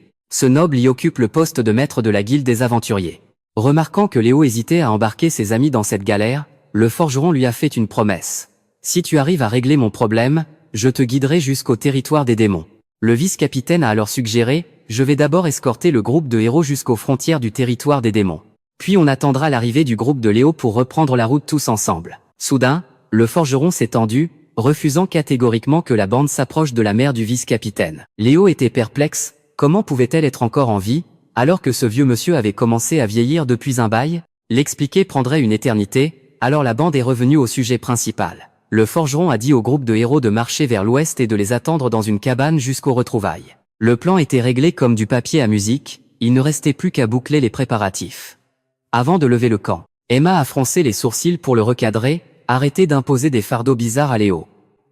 Puis, elle l'a supplié de la prendre comme disciple. Le forgeron a rétorqué que c'était à Léo seul de juger si c'était un fardeau ou non. Quant à sa demande, il l'a recalé sec, exactement comme la première fois. Le forgeron savait très bien qu'Emma voulait devenir aussi forte que lui pour partager son fardeau, mais le problème, c'était de savoir si elle oserait parier sa propre santé mentale. Le regard plein de détermination, Emma a promis qu'elle ne sombrerait pas dans la folie. Les préparatifs terminés, le vice-capitaine a rendu à Léo l'objet qu'il avait oublié en fuyant le palais. Il est vrai qu'à ce moment-là, il était passé par la chambre du capitaine pour récupérer ses affaires, sans même savoir ce qu'il y avait à l'intérieur. Le vice-capitaine n'en savait pas plus, mais un objet préparé par Dylan lui-même allait forcément être utile. Bien sûr, il n'a pas oublié de passer dire au revoir, tout en lui laissant quelques recommandations. Léo a souri et souhaité un bon voyage à toute l'équipe avant de se mettre en route comme prévu. Après 3 jours de marche, il a remarqué qu'Emma avait l'air complètement épuisée depuis qu'elle était devenue l'apprentie du forgeron. Parmi tous ses disciples, c'était elle qui progressait le plus vite. Le forgeron a avoué qu'il l'admirait beaucoup quand il avait entendu l'histoire d'Emma sauvant le pays, au point d'emprunter une partie du nom de notre héroïne pour baptiser Lily. Pour être honnête, il est un peu tombé de haut en découvrant qu'Emma ne ressemblait pas du tout aux légendes héroïques, mais il a dû admettre qu'elle avait suivi son entraînement à une vitesse folle. La technique du premier héros, que le forgeron a réussi à recréer, s'appelle l'inversion. Ça permet à son utilisateur de créer instantanément une magie opposée et d'annuler le sort qu'il vient de voir. C'est super puissant, mais la condition absolue, c'est de maîtriser les runes anciennes, car chaque symbole déborde de pouvoir magique. Et ça peut rendre fou. Emma s'en sortait en utilisant la magie de création pour concevoir une compétence de compréhension. Si le forgeron a pu maîtriser tout ça, c'est grâce au temps dont il dispose et à l'incroyable longévité des hommes baies. Sans parler de l'étrange potion que sa mère avait bu pendant sa grossesse, lui permettant de vivre 2 fois plus longtemps. Bref, vivre vieux, c'est surtout une galère, il n'y a pas de quoi se réjouir. Quelqu'un comme Léo, dont l'espérance de vie dépasse à peine les 100 ans, a beaucoup de mal à compatir. Pendant son enquête, le matou est tombé par hasard sur la fille de la race des démons, tranquillement assise sur un toit à prendre l'air. C'était surprenant. Elle n'avait pas dit qu'elle voyagerait en solo, elle, en apprenant que le matou enquêtait sur les ordres de son maître, Karen a trouvé ça amusant et s'est portée volontaire pour lui donner un coup de patte. Le lendemain matin, à son réveil, Emma s'est retrouvée en plein cœur d'une immense métropole. Comme le forgeron était occupé à régler les détails de leur hébergement, il a fait appel à Lily pour servir de guide touristique au petit couple. Le point de rendez-vous était fixé sur la place de la fontaine centrale. Revenez ici au coucher du soleil, je viendrai vous chercher à pied, avait-il précisé. N'ayant rien de spécial à faire, le couple a décidé de s'offrir un petit rendez-vous en flânant au marché. Léo était prêt à lui payer tout ce qu'elle voulait manger, en guise de récompense pour ses efforts quotidiens dans l'apprentissage des runes. C'était la première fois qu'Emma recevait une récompense, car d'habitude, c'est la famille royale qui récompense son peuple. Ah, si seulement je pouvais être récompensé par toi tous les jours. Voyant Léo hésiter, comme s'il retenait ses mots, Emma l'a tout de suite rassuré, je vais faire de mon mieux pour devenir beaucoup plus forte. Au point de rendez-vous, Lily a couru avec enthousiasme vers eux, toute joyeuse de les revoir après plusieurs jours. Toute excitée, elle a emmené le couple faire une visite de la ville par les canaux, sur un bateau spécialement préparé. Ils ont même pu y déguster de délicieux gâteaux accompagnés de thé parfumé. Et ce n'était pas tout. Lily avait également organisé une petite fête pour accueillir Emma au palais. Quand on lui a demandé si l'inversion de la barrière divine était une variante de l'inversion du forgeron, Lily a catégoriquement nié, ma compétence se limite à l'expansion de la barrière. À première vue, ça y ressemble, mais la magie de mon maître est d'un tout autre niveau. Surtout, elle était stupéfaite d'apprendre que son maître enseignait l'inversion à Emma. Passant à autre chose, Lily voulait en savoir plus sur la magie des ombres. Mais Léo a esquivé le sujet, visiblement pas très chaud pour en parler. Une fois arrivés au palais royal, ils ont été chaleureusement accueillis par le roi des hommes bêtes. Pour commencer, il tenait à remercier le couple d'avoir sauvé sa fille. Modeste, Emma a précisé que ceux qui avaient sauvé la princesse, c'était Léo et le forgeron.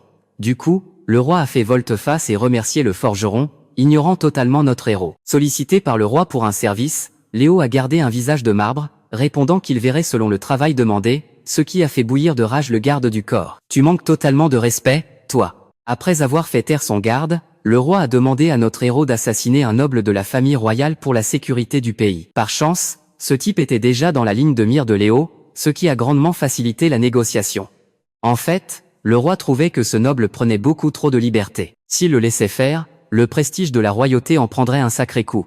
Léo s'en foutait royalement, c'était leurs affaires, ça ne le regardait pas. En entendant ça, le garde au sang chaud a piqué une crise et a voulu en venir aux mains sur le champ. Incapable de rester les bras croisés pendant qu'on insultait son petit ami, Emma a levé la main, menaçant de neutraliser toutes les personnes présentes. En voyant ça, Léo a doucement rabaissé le bras de sa chérie, et a défié le garde en duel pour prouver sa propre force. Faisant la sourde oreille aux avertissements, le roi a autorisé l'affrontement. Après tout, ça faisait longtemps qu'il n'avait pas vu le chef de sa garde en action. Sous le regard de centaines de soldats, Léo, débordant de confiance, a lancé ses 2 poignards à Emma pour qu'elle les lui garde. Tout le monde croyait que le gamin lui laissait un avantage, jusqu'à ce qu'il balance froidement. Je vais utiliser des armes cachées, histoire de faire honneur à mon rôle d'assassin.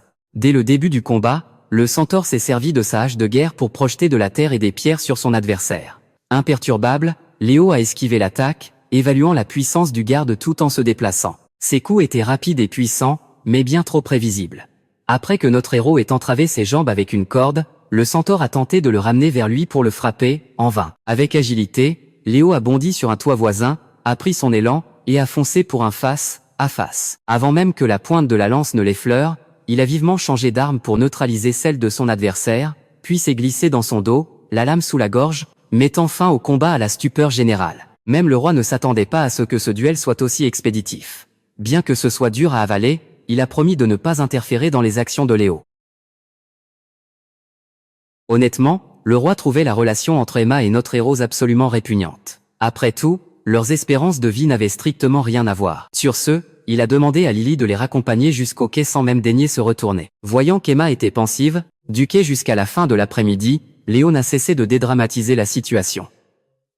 Après tout, je tenais à te remercier d'avoir choisi de rester avec moi plutôt qu'avec ta famille. Les larmes aux yeux, Emma lui a répondu, « Pourquoi tu dis toujours exactement ce que j'ai envie d'entendre ?» Elle l'a ensuite serré très fort dans ses bras en avouant, « Si tu venais à mourir, je crois que je te suivrais. » De retour à l'hôtel, elle a fait un virage à 180 degrés et a soudainement exigé de dormir avec lui. Mais elle est tombée sur un mec beaucoup trop sérieux. En voyant Léo sortir un bouquin pour lire, le forgeron s'est souvenu d'un de ses amis. Quelqu'un qui absorbait des tas de connaissances inutiles à la survie, et qu'on a fini par appeler le sage. Et cet homme dont il parlait n'était autre que le capitaine Dylan. Sachant que Léo voulait venger son bienfaiteur, le forgeron lui a balancé une information cruciale. Cette ordure de sang royal était exactement celui qui fournissait la troupe d'assassins, les corbeaux de nuit, au roi. S'il n'avait pas commis une telle atrocité, Dylan n'aurait peut-être jamais été éliminé. En entendant cela, Léo avait une raison de plus pour en finir avec cet enfoiré. Épisode 10. Pour venger sa petite sœur, le forgeron n'a pas hésité une seconde à confier l'assassinat de ce noble à Léo. Pourtant, en découvrant que l'enfoiré était aussi impliqué dans la mort du capitaine, notre héros s'est posé pas mal de questions. Sachant qu'Emma s'y opposerait de toute façon, le forgeron a fait exprès de faire sentir à Léo qu'il avait une dette envers lui. Il ne lui a pas forcé la main, il a simplement exigé que Léo paie le prix de la reforge de son arme, en précisant qu'il épongeait toutes les faveurs passées. Face à cela, Léo a demandé à Emma d'arrêter d'en vouloir au forgeron. Ce pourri de noble avait commis bien trop de crimes et l'avait prise pour cible, elle. Je suis persuadé que l'éliminer est la meilleure chose à faire, lui a-t-il dit. Le forgeron a affirmé que ce noble disposait de gardes du corps extrêmement puissants, ce n'était pas une légende. Grâce à l'utilisation de drogues d'amélioration, leur force de frappe était décuplée, rivalisant même avec celle des démons. Pour asseoir son pouvoir, ce noble s'était créé une armée de soldats dotés d'une force inouïe et d'une obéissance aveugle. Même Dylan n'avait aucune chance face à une horde de soldats génétiquement modifiés. Le forgeron a conseillé à Léo de régler son compte à ce noble avant que la situation ne dégénère. S'il laissait traîner les choses, il déploierait encore plus de super soldats. Et à ce moment-là, l'issue serait très incertaine. Après cette discussion, les deux jeunes ont tout de suite quitté la pièce pour cogiter sur ce qui les attendait. Franchement, le forgeron ne voulait pas les mettre dans l'embarras, mais parfois, il faut bien apprendre à affronter la dure réalité de ce monde. Le lendemain matin, ils sont retournés dans le salon au moment même où Lily passait par là. Avec la permission de son maître, elle est entrée. « Je suis désolé pour l'autre jour. Je n'ai pas pu empêcher mon père de te confier ses basses besognes, Léo. Et en plus, il a été très impoli envers toi, Emma. » Le forgeron savait pertinemment que ce roi agirait de la sorte. Utiliser des étrangers, c'est bien plus pratique pour s'en débarrasser après coup et limiter les risques. Pour se faire pardonner, Lily a proposé de les emmener visiter la ville une nouvelle fois. Voyant que le couple hésitait, le forgeron s'est dit « Laissons la petite s'en occuper ». Folle de joie, Lily s'est portée volontaire pour jouer les guides, puis s'est tournée vers son maître pour l'inviter, ce qui l'a pris un peu de court. Avant de venir, elle avait préparé un itinéraire aux petits oignons, ça promettait d'être super sympa. Après avoir énuméré le programme, elle a remercié son maître d'avoir pris sa défense un peu plus tôt. Remarquant que ces deux-là n'arrêtaient pas de flirter en papotant, Emma a tout de suite levé la main pour proposer « Et si on se séparait pour le moment ?» Parce que j'ai très envie d'avoir un vrai rendez-vous en tête avec Léo. Le forgeron a alors conseillé à Lily de les laisser tranquilles, retrouvons-nous à la fontaine au coucher du soleil. Emma savait très bien que Lily avait des sentiments pour le forgeron, c'est pour ça qu'elle avait proposé de séparer les groupes. Même si l'écart d'âge entre eux était immense, ce n'était pas un obstacle. Comme l'a expliqué Emma, l'âge des hommes bêtes ne se lit pas sur leur visage, donc les couples avec une grande différence d'âge sont tout à fait courants. Et puis, j'avais aussi quelque chose à te dire en privé. Sur ce pont désert, elle se disait que Léo n'était pas obligé d'accepter la requête du forgeron. Comme Karen avait déjà dit, même les pires ordures ont leur propre histoire, et personne n'a le droit de la leur voler. Tu penses pareil, pas vrai? Au début, le gros matou croyait que Karen s'en lasserait vite, mais qui l'eût cru, la petite s'accrochait. Depuis sa fugue de la maison, elle n'avait pas de but précis, alors elle traînait un peu partout. Sur le papier, c'est la fille du roi démon, mais en vrai, Karen est une fille super mignonne et pleine d'énergie. Elle respecte à la lettre les règles de ce monde, pas du tout comme son père. Par hasard, ils sont tous les deux passés devant une auberge avec pas mal de chevaux. Après avoir hésité un instant, Karen est soudainement entrée pour se renseigner, sans même prévenir le gros matou. Sans la moindre gêne, la petite a commandé du pain pour le petit déjeuner et s'est mise à taper la discute avec l'employé. Sachant qu'elle comptait monter à la capitale pour se faire un peu d'argent, le gars lui a sincèrement conseillé d'éviter les boulots trop bien payés proposés par le maître de guilde là. Il valait mieux choisir des missions de livraison, moins bien payées, mais au moins sans danger. Karen s'est empiffrée sans se poser de questions, genre, c'est pas ces petites embrouilles qui allaient la faire flipper. Une fois le repas terminé, elle est sortie se la péter avec ses talents d'enquêtrice. Tout aurait été parfait si elle n'avait pas laissé un autographe qui jetait un sacré froid. Franchement, ça faisait de la peine pour le gars de l'auberge. Bref, le gros matou était juste sans voix face à l'attitude désinvolte de cette gamine. Avant de rencontrer Emma, Léo avait juré de venger le capitaine Dylan. Il y avait bien trop de raisons de liquider cet enfoiré de la famille royale. S'il refusait, Léo sentait que son esprit serait rongé par l'impossibilité de se venger. Il passerait le reste de sa vie à culpabiliser. Sur la route, Lily était toute triste, parce que son maître la traitait toujours comme un bébé. Et en plus de ça, il refusait de lui apprendre l'inversion de peur qu'elle ne devienne folle.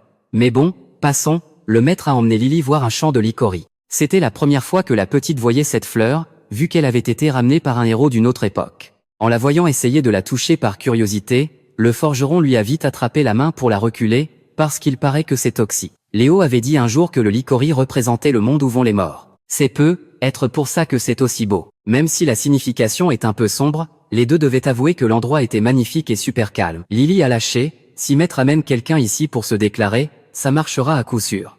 Et puis, je trouve que vous êtes seul depuis trop longtemps. Le forgeron a balayé l'idée d'un revers de main, il n'avait absolument pas l'intention de chercher le bonheur. Depuis que j'ai décidé de venger ma petite sœur, je ne cherche plus à être heureux.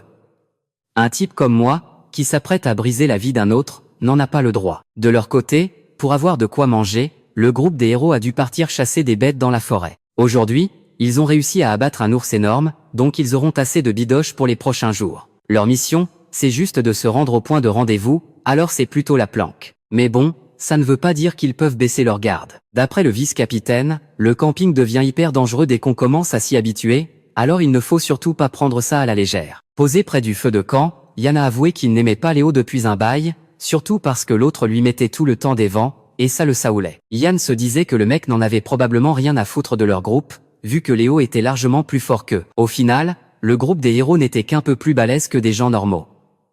Même Rio n'en était que trop conscient. Même s'il avait un peu le seum, Yann voulait quand même devenir aussi inébranlable que Léo.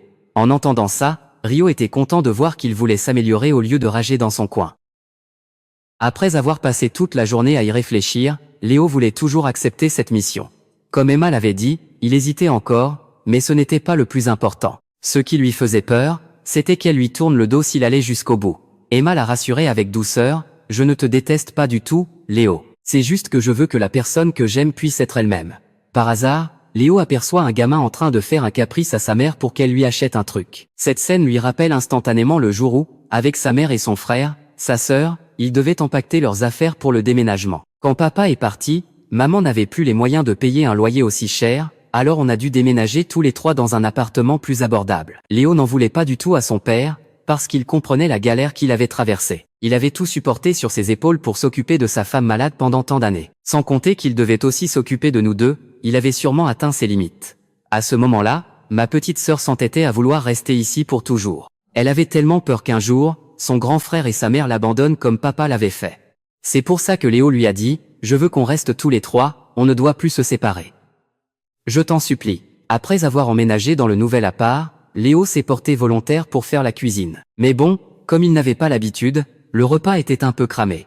En voyant ça, sa petite sœur en a pris une bouchée et l'a complimenté en disant que c'était super bon. Ne voulant pas laisser Léo tout gérer tout seul, toute la famille s'est mise d'accord pour cuisiner à tour de rôle. Après tout, une famille c'est fait pour s'entraider, pas vrai? Fin du flashback, Léo avoue qu'au fond de lui, il n'a jamais voulu devenir un meurtrier. Un tueur dans mon genre ne peut pas rester auprès de ma mère et de ma petite sœur. Dès qu'il y pense, il se met à hésiter. Ça fait maintenant un mois depuis la mystérieuse disparition des 28 élèves.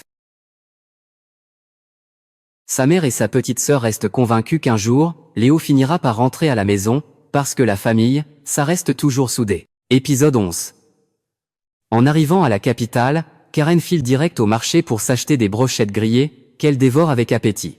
Rappelée à l'ordre par le minou, la petite pointe direct le doigt pour lui ordonner d'aller louer un bateau pour prendre l'air. Et après, elle ose se la péter, « Je suis en pleine observation de la ville, je trie les infos dans ma tête, tu vois ?» En entendant ça, le minou reste complètement sans voix.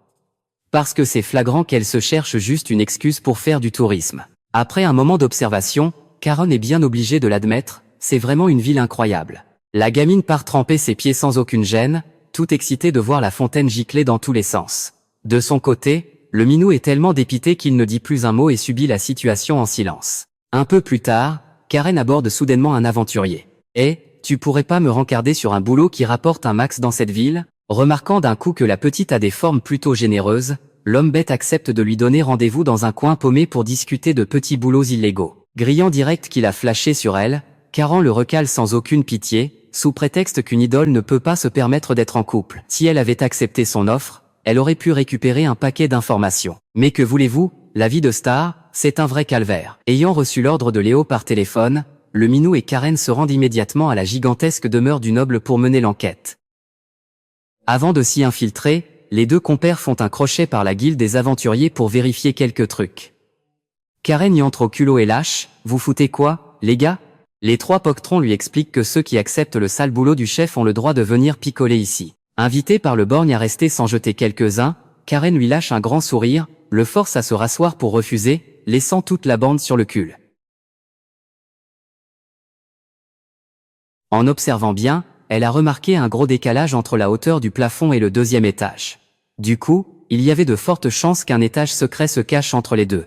Sitôt dit, Karen a attrapé le chat et l'a balancé direct dans la cavité. Le pauvre a hurlé à la mort. Bingo! Tout comme elle l'avait deviné, il y avait là, une pièce remplie de documents ultra importants. C'était bel et bien les preuves que notre matou cherchait.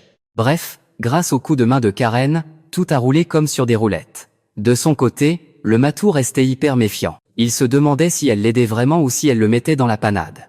Et bam, les papiers contenaient un paquet d'infos prouvant que tout ce que disait l'artisan était 100% vrai. Après avoir jeté un coup d'œil, Léo a trouvé toute cette paperasse vraiment louche. Vu que c'était planqué dans un étage secret, le type s'était sûrement dit que personne ne pourrait y mettre les pieds, pas vrai? Karen a aussi trouvé ça super chelou. Des documents aussi sensibles pas gardés sous clé chez lui, c'est comme s'il avait fait exprès de nous les laisser. L'artisan pense que ce sale noble les a délibérément mis en évidence pour tendre un piège. Et voilà que, suite à ce vol, le gars a direct convoqué tous ses sbires pour un interrogatoire musclé.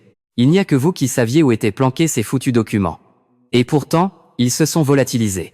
Ça prouve bien qu'il y a une taupe parmi vous. Mais ironie du sort, notre matou lui a coupé l'herbe sous le pied bien avant que la proie ne morde à l'hameçon. En gros, son plan a foiré avant même d'avoir commencé.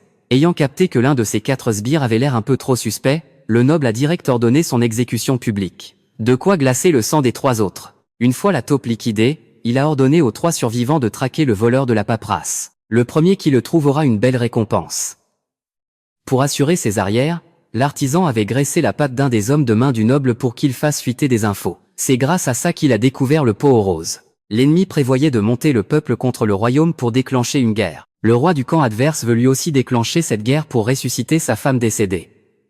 Ce sale type est prêt à payer un prix exorbitant pour tordre les lois de ce monde. En entendant ça, Emma trouve ça absurde, vu que même son sort de résurrection ne fonctionne que sur ceux qui sont morts depuis quelques jours. L'artisan, lui, a entendu dire que la compétence d'échange permet de sacrifier la vie de plusieurs personnes pour en ramener une seule à la vie, et ce, peu importe depuis combien de temps elle est morte. Bref, c'est une méthode totalement hérétique que Karen ne peut absolument pas accepter. Autrefois, le vice-capitaine travaillait comme chevalier pour le royaume. Grâce aux infos qu'il a fournies, l'artisan connaît parfaitement les affaires internes du camp d'en face. Fou de rage, Léo a déchiré tous les documents de ses propres mains. Tant que ce pourri de la famille royale continuera son trafic d'êtres humains, le risque d'une guerre restera très élevé. Si jamais ça arrive, les amis qui ont été invoqués en même temps que Léo seront élevés au rang de héros. Ils seront envoyés en première ligne et se feront tuer en premier. Leur destin repose entièrement entre ses mains. Alors que l'ambiance était à couper au couteau, Karen fait soudain une révélation. Écoutez bien, c'est important.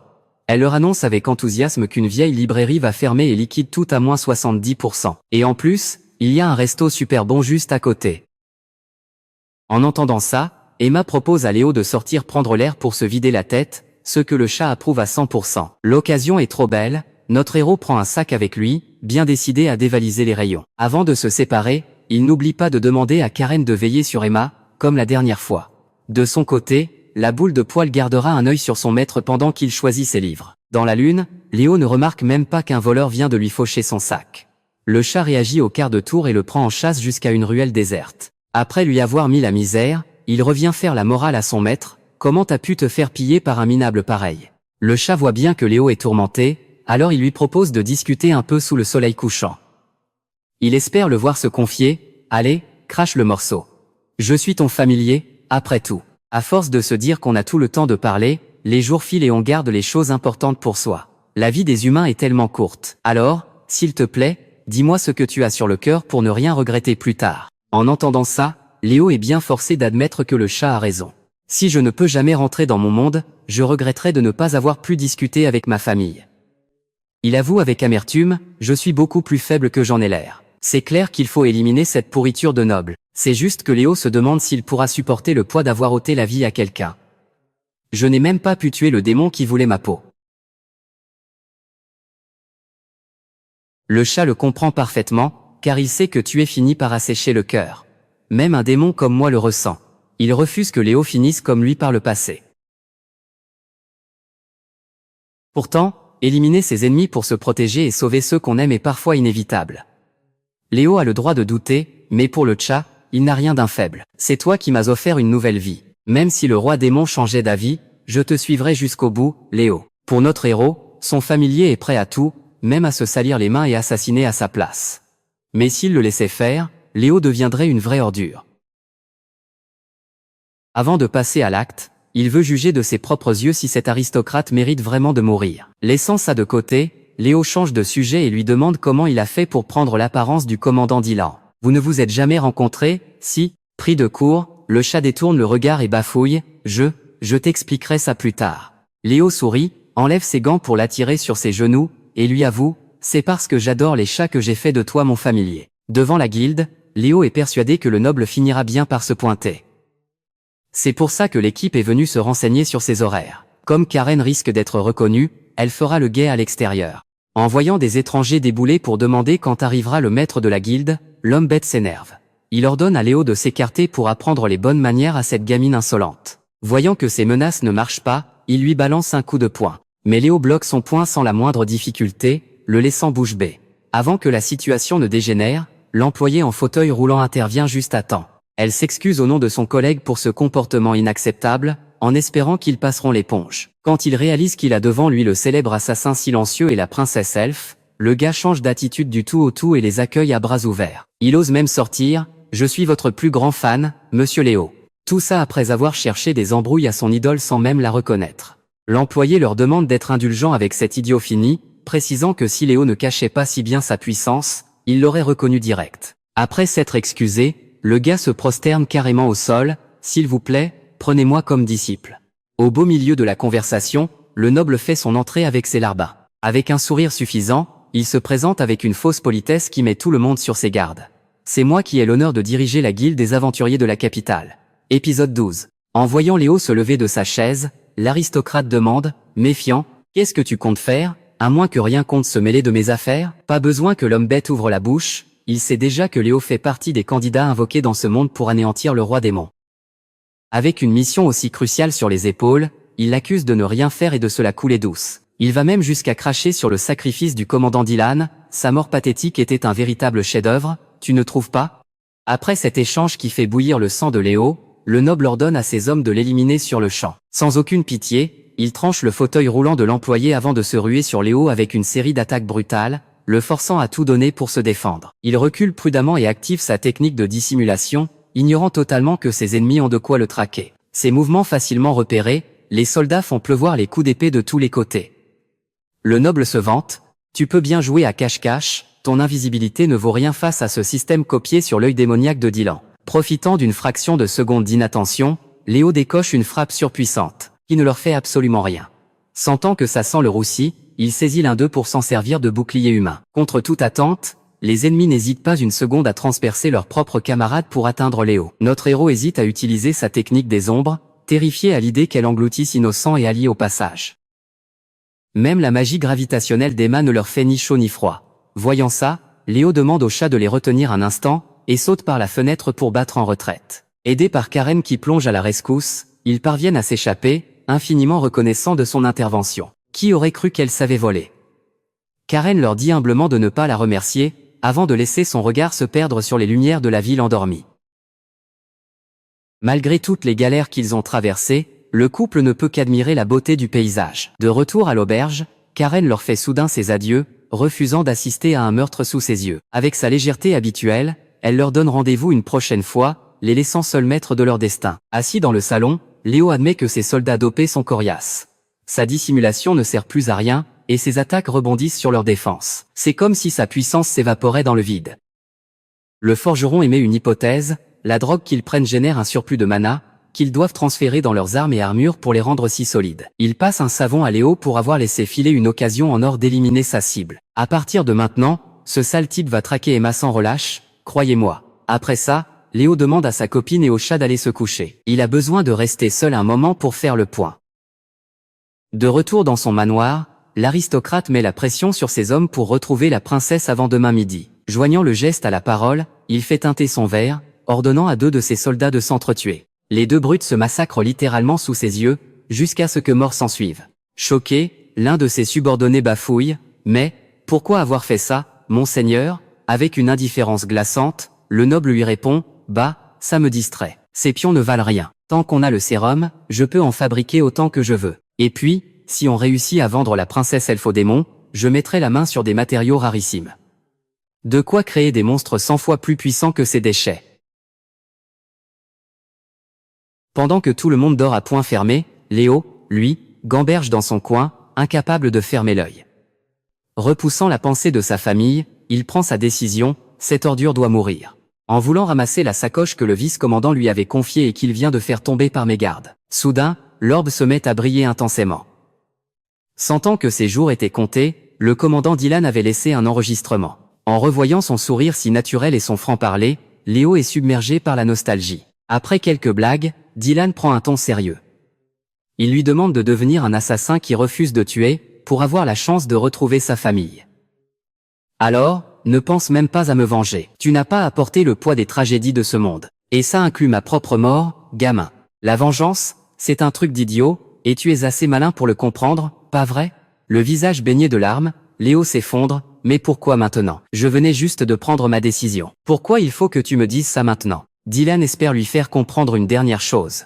La vie est pleine d'imprévus, rien ne se passe jamais comme on veut. Si je me mêle de tes affaires comme ça, c'est sans doute parce que je t'apprécie vraiment. Le cœur de Léo se serre cruellement en voyant le commandant s'effacer peu à peu. Un jour, tu vas devoir m'engueuler un bon coup, parce que je suis un idiot qui n'en fait qu'à sa tête. Le lendemain matin, le forgeron est sur le pied de guerre dès l'aube, bien décidé à savoir comment Léo compte s'y prendre avec les soldats dopés. Fidèle à lui-même, notre héros a préparé son coup et refuse de massacrer à l'aveugle. Alors qu'il tourne les talons pour quitter la pièce, Emma le retient. Si tu ne veux vraiment tuer personne, s'il te plaît, n'y va pas. Mais en croisant son regard d'une détermination glaciale, elle comprend aussitôt qu'elle ne pourra pas l'arrêter. En chemin, Léo ordonne à son chat de ne pas intervenir, reste en retrait, je m'en occupe tout seul.